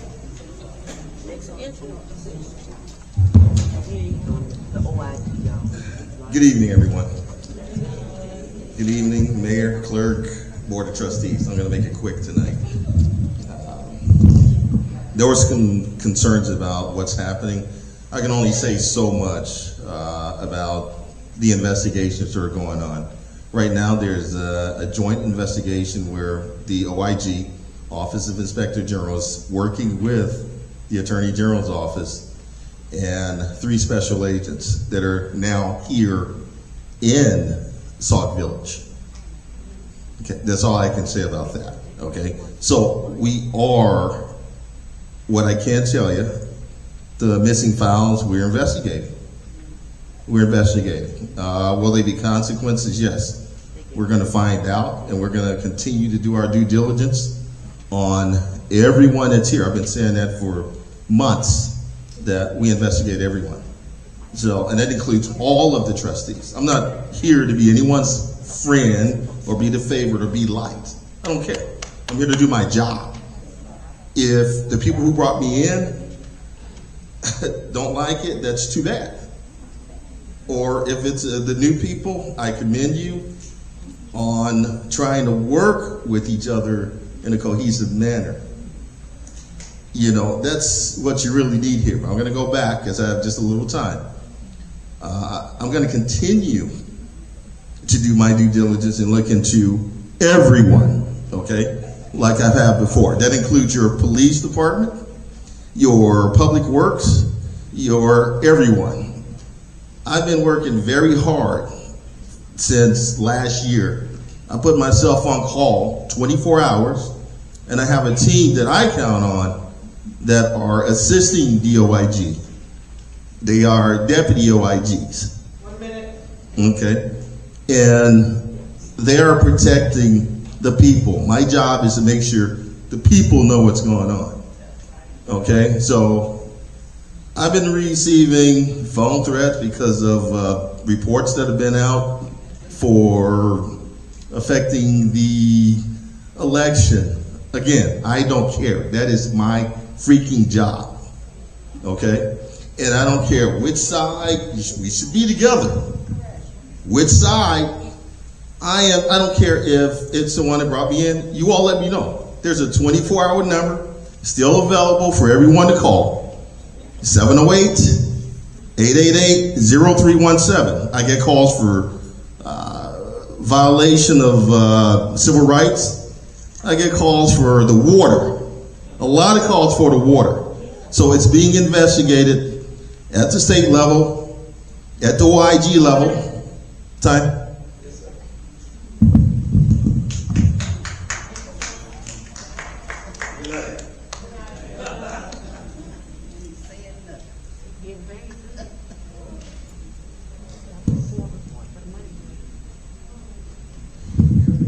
David Smith, resident. Couple of questions and then some comments. First question, the April 30th deadline with the comptroller. Has anybody gotten a physical response, either written or verbal, so that we know for sure whether or not we have an extension, or are we just guessing that they're going to give us an extension when the Baker Tilly auditors get their documents in order? Second question, I heard about lost access with bank accounts and all kinds of other financial issues. How are we actually able to pay the $10,000 for the key fobs if we don't have access to the bank accounts, and if all of the credit cards are missing? I'm just curious about that. Also, the Cinco de Mayo festivities.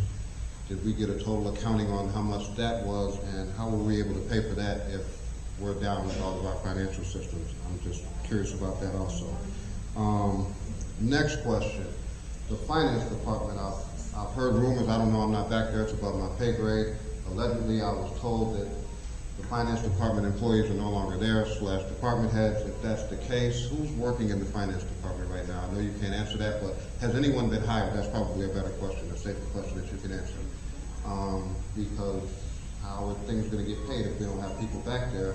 And leading off what Mr. Francine Anderson said, it sounds like Anthony Finch has been doing the bulk of the work, and I'm just assuming, I don't know this for sure, but if that's the case, I would wonder why, because technically he was hired last August to be employed by the trustees as their internal auditor and not as a village employee. So I think we need to keep his responsibilities tailored to what he was hired for, so he doesn't get too much going on, because it sounded like a couple years ago, he sounded like the public works director, the treasurer, and the village manager, and that's what kind of, in a way, led to his termination partially last time.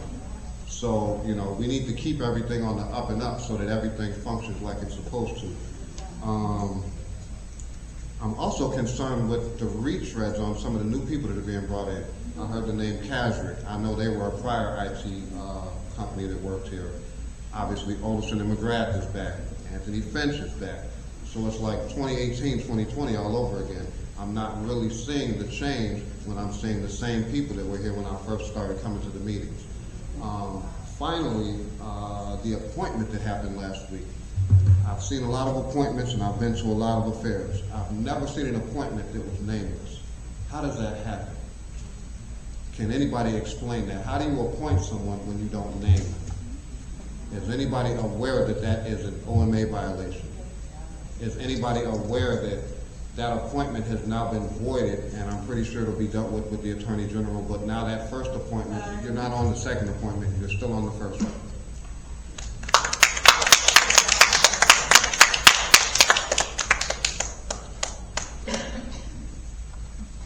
We asked that our residents come out and share your insights, your hindsights, and we thank you.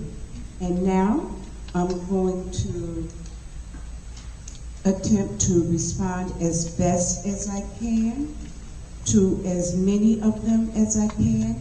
Know that if I don't have the answer right now, it will be researched and communicated back to you at a different time. We were asked about public comment and its location on the agenda.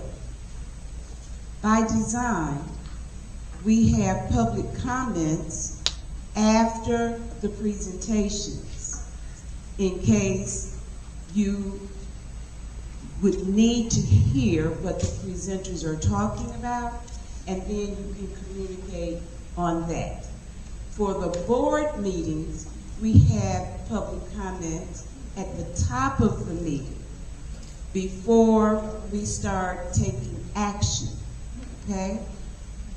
So that the trustees can hear your comments, your premises, before it's time for them to vote on whatever. But know that whatever you're voting for at the board meeting are the same items that were discussed at the committee meeting, okay? But it is giving you an opportunity to hear, learn, right along with us, but then give your feedback. Hopefully I answered that.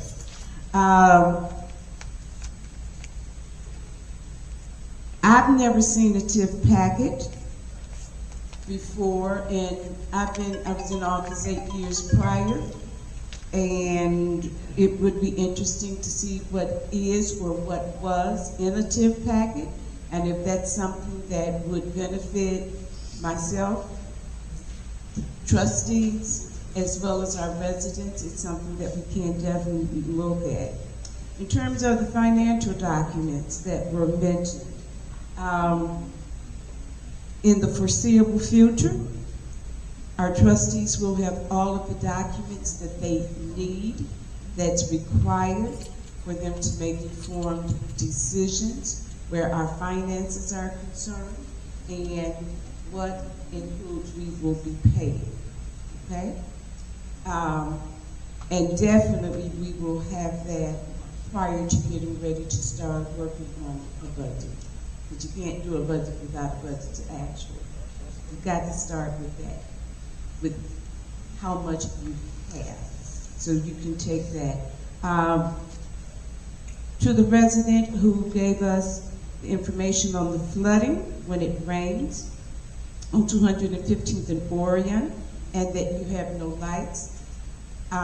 Where the lights are concerned, it may be delayed when and how it's prepared, simply because we have equipment that is required to reach that height that's not really playing with us at the moment. So that's going to have to be delayed a little.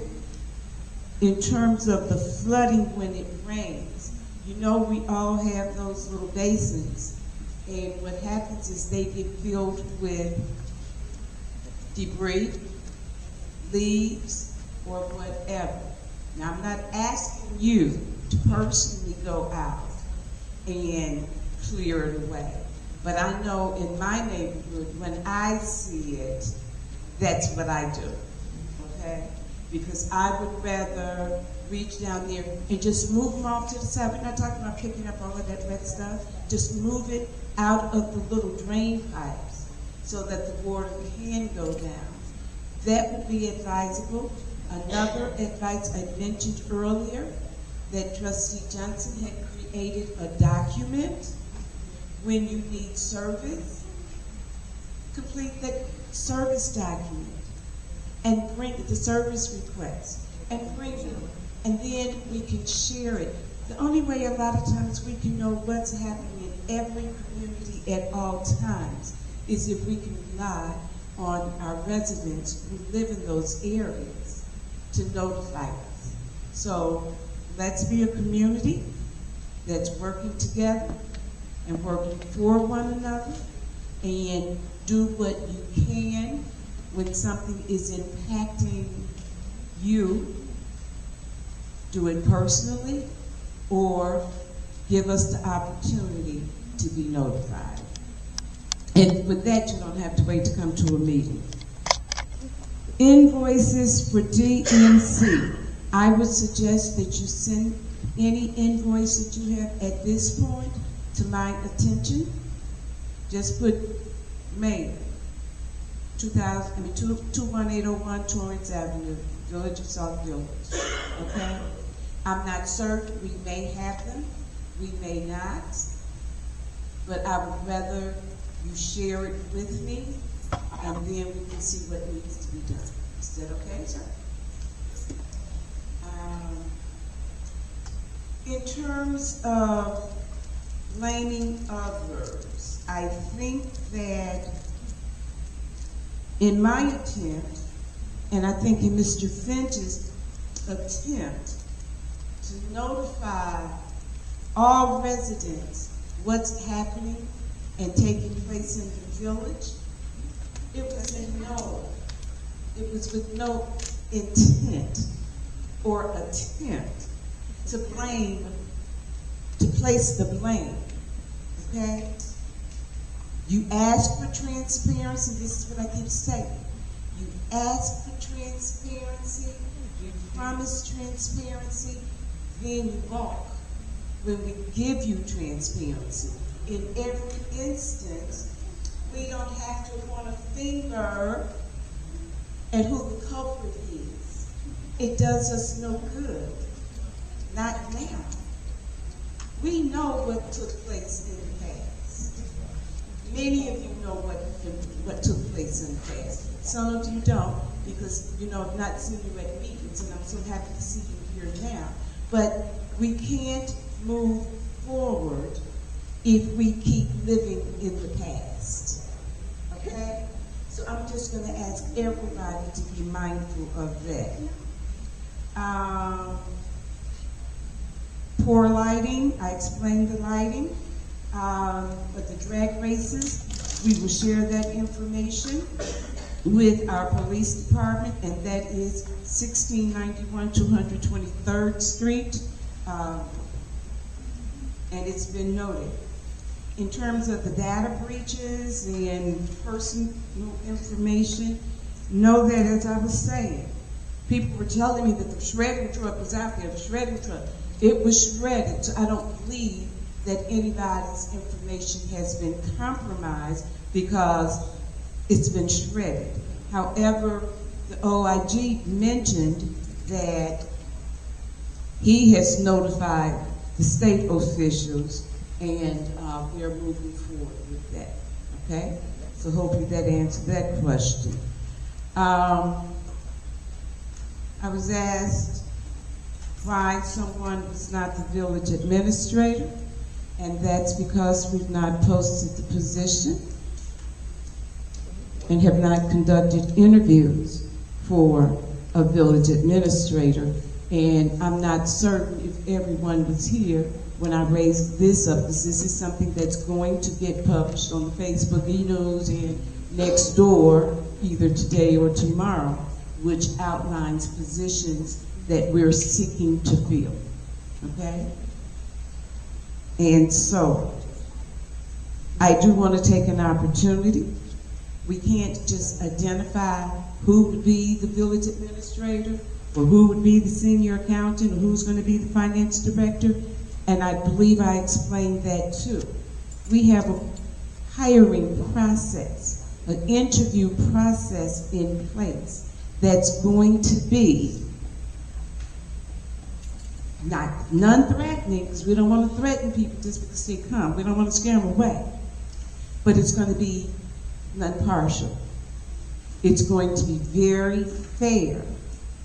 It's going to be a 3-person interview team that's going to be making the recommendation to me, and then I'll make the final decision, bring it back to the board to an executive session, and that individual or those individuals, so that then all of the trustees will have an opportunity to voice their opinion on that person. But in terms of the interview team, there will be one trustee represented, okay? We're looking at fairness, so you need not worry about that, but we cannot advertise all of these positions at the same time. We can't fill all of them at the same time. But as I said earlier, we wanted to alert you to the positions that we will be hiring, that we need to be hiring.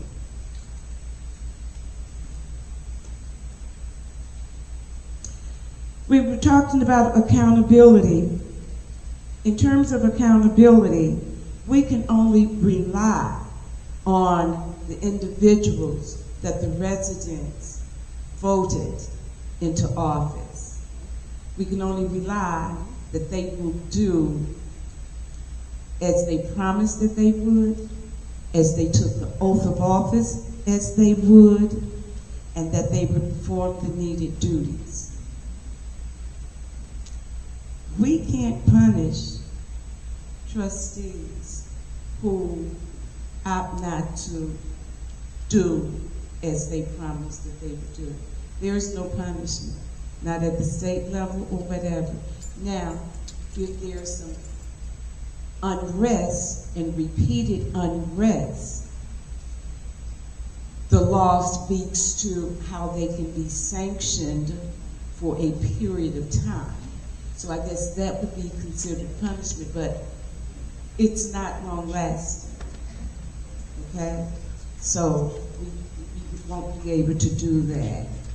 The digital signs and the signs. The sign that I was talking about here is Old Faithful, the wooden sign. That's that one, okay? And that's going to just brighten up, at least during the daytime when you make that turn. However, that person was speaking of digital signs. Now, if you've been coming to board meetings at any point in time, you know I have been trying to get digital signs up in this village for the last 3 years, okay? And one of them was free. No monies at all from us. Okay? They would, you know, they had their criteria because they had to do naturally some of their advertisement, but we would be able to do everything that was suggested. Signs would be updated internally, not out there, okay? And we want it to be where the current marquee is, okay? So it's something that we're still working on.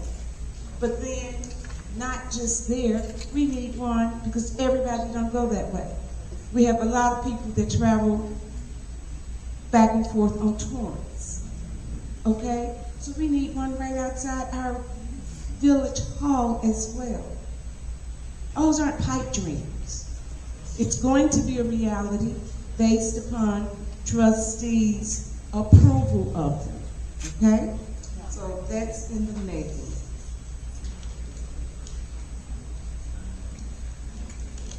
I don't think that I've ever heard anyone vote down a grocery store. At no time did we vote down a grocery store. That's a perception. There's a difference between voting down, no, we do not want a grocery store in our village, opposed to sharing with a developer that we don't need their services. Okay? And the couple times that I've heard it, basically trustees were not in favor of the messenger, not the end product. There's a difference. We're going to get a grocery store.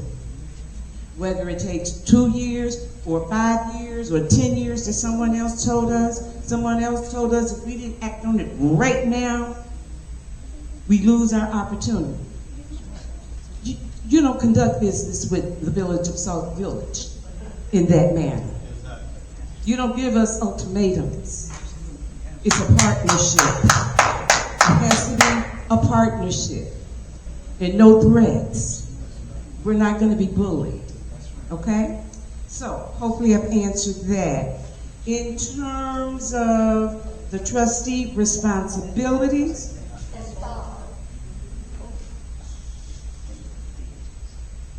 are we okay back there? I'll move on.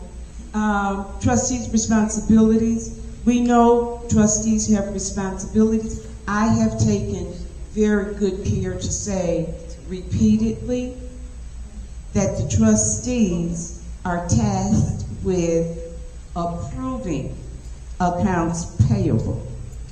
You approve accounts payable. You don't pay the bills. And a lot of people attempt to put it on the trustees that the trustees haven't paid the bills. Trustees don't pay the bills. We have a payroll accounts payable staff person who actually write up the check, draft the checks based on what trustees have approved. That's that process. She type up the checks, she give them to the mayor and the clerk for us to sign, and then there's a couple of other processes that she has to do, and then we mail them. That's the process. Not one of the trustees, old or new, will be writing a check that's tasked out to someone. And we just have to always keep our roles and our responsibilities straight, okay? Why do I have special meeting agendas? Can someone help me?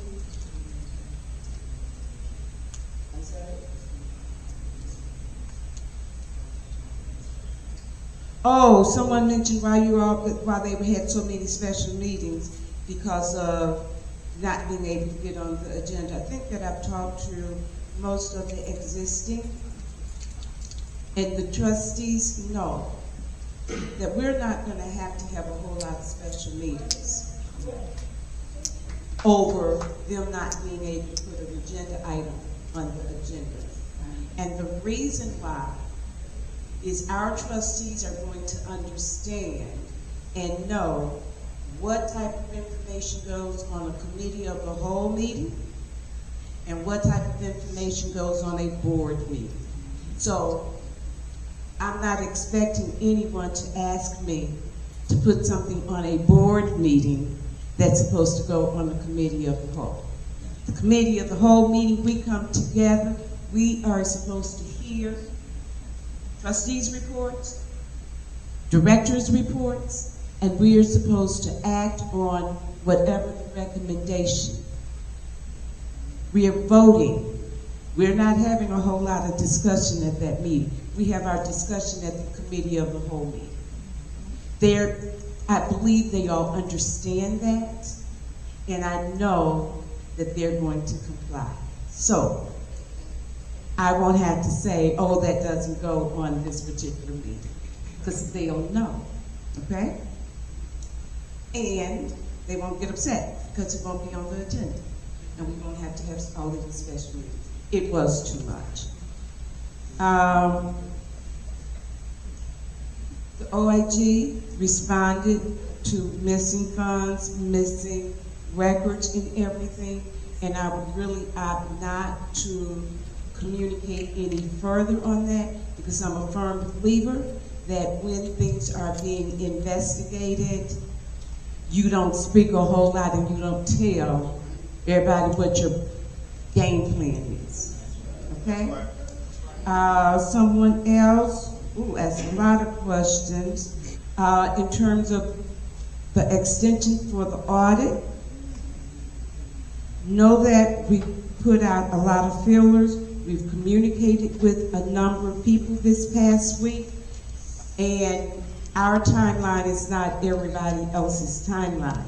So they can give us a deadline, but that doesn't mean that when we reach out to them to ask for an extension or whatever, that they respond immediately back to us. I believe that what Mr. Finch was attempting to do is to provide for you information so that you're informed. This is the issue. This is how we are attempting to solve it, okay? But everything, people don't, we're good, but we ain't that great that people respond right back to us just like that because we want them to, okay? Cinco de Mayo, how many of you were there? It was wonderful, absolutely wonderful. Planned in 1 week, and it cost the village absolutely nothing. It did not cost the village 1 penny. Did we need approval to have Cinco de Mayo? Do you guys approve when we have corn and tacos? Do you approve when we have Easter egg hunt? No. There are some things that you don't need approval of, and especially if it costs $0. So get that off of Facebook because it is not true. Give us truth. Give our people truth.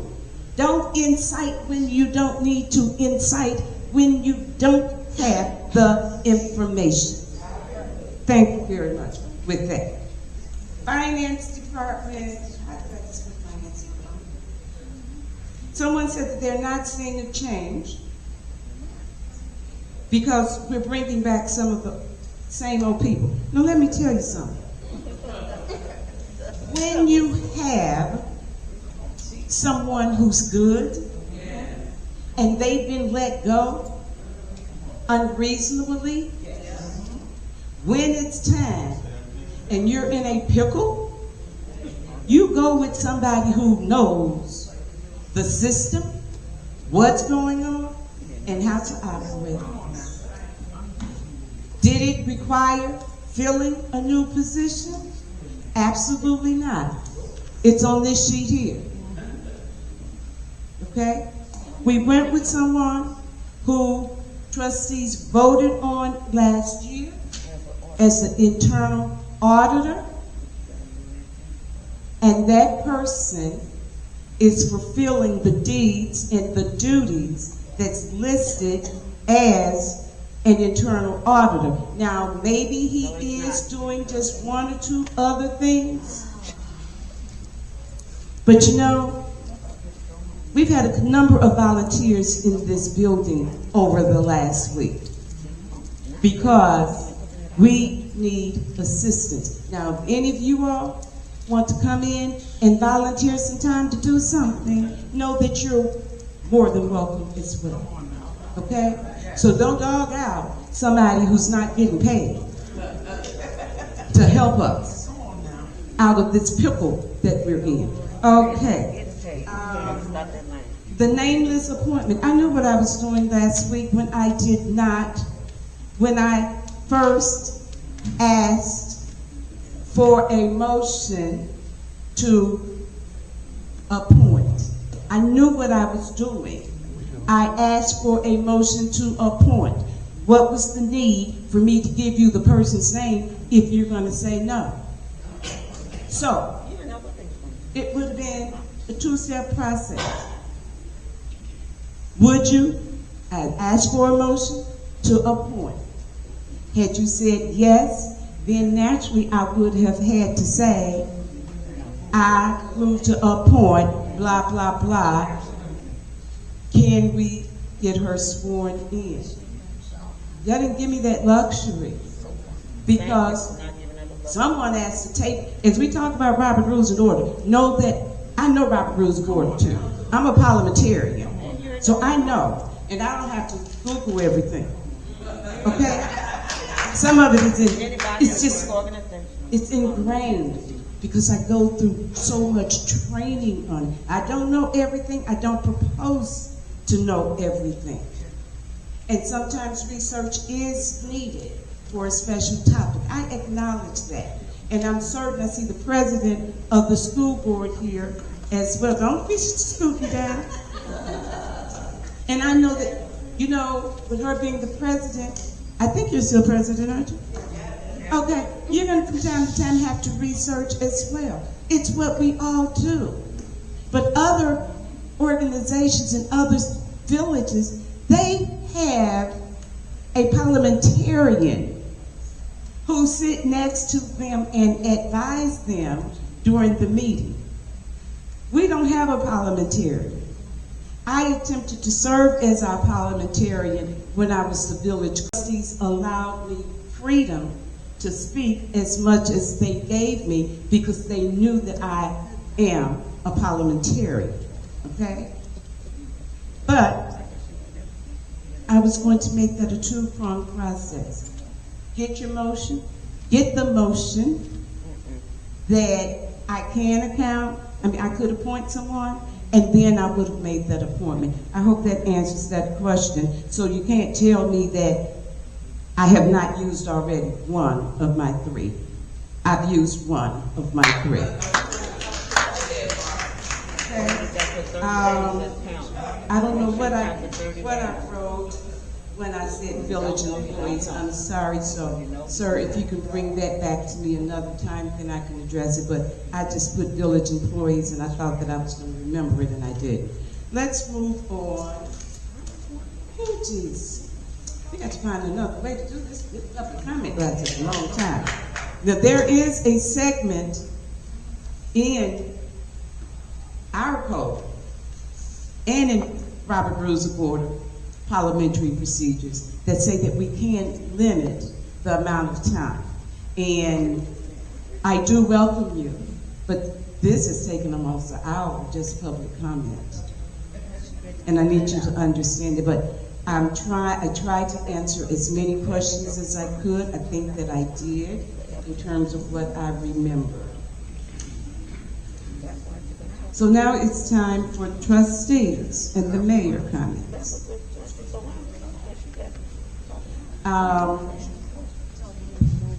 Should I go from one to the other of you, or for those of you who have something that you would want to say, can you just say it rather than I call your name and you say no or no comment? How about if you just make a comment, just raise your hand and I'll let you.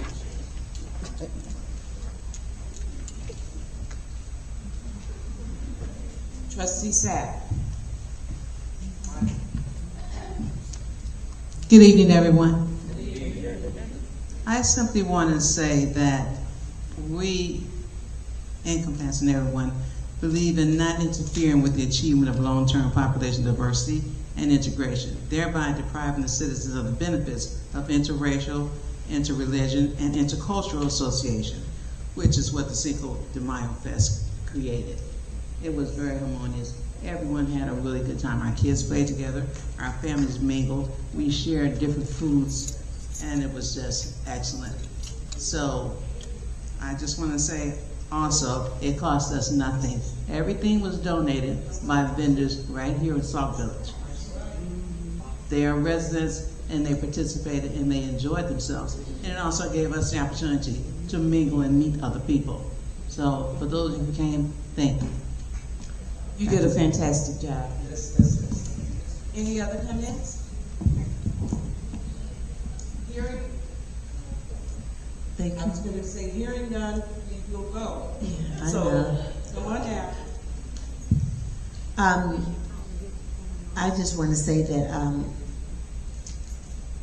I am delighted in all of the progress that Madam Marva Campbell Pruitt has made. As a Mayor, Madam, the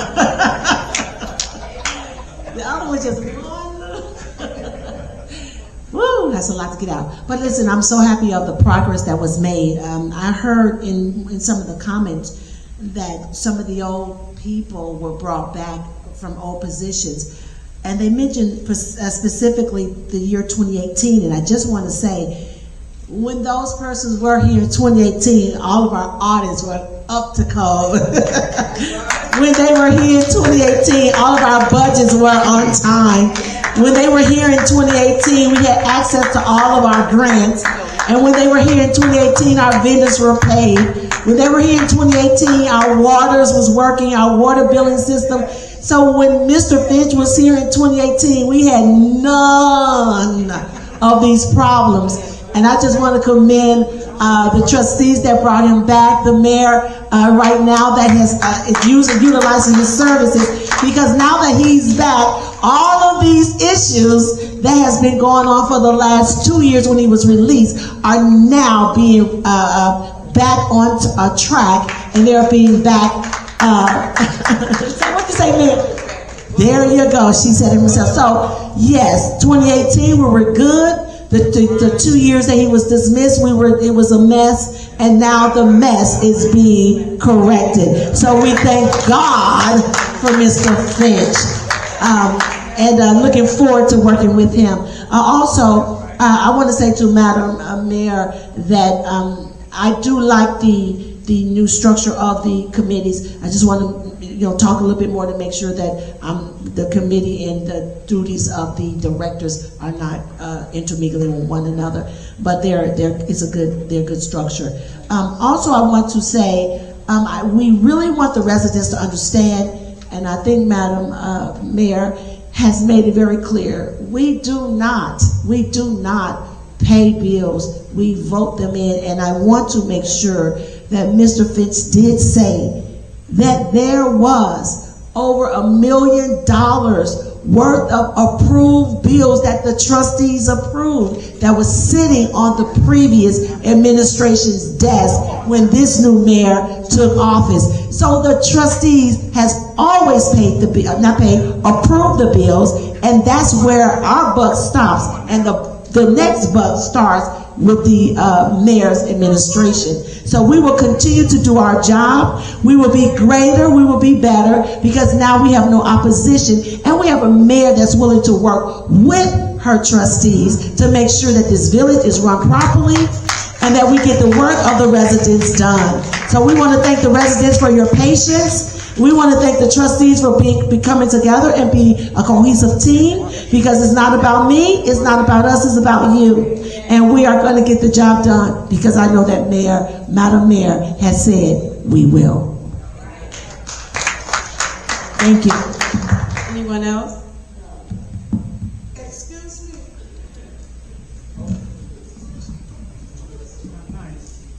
I know that this meeting was long. It was very long. The agenda stated it was long. It would be a long meeting. All of our meetings will not be this long. But I promise you, committee meetings will likely be longer than board meetings, because that's when we communicate and discuss and gain an understanding. I appreciate your patience. I appreciate those of you who stayed with us this evening. But right now, I'm going to call for a motion to adjourn. I am going to take Trustee Johnson's motion and Trustee Burns' second. It's been moved and seconded that the meeting be adjourned at 9:59. All in favor? Have a good night, everybody, and be safe.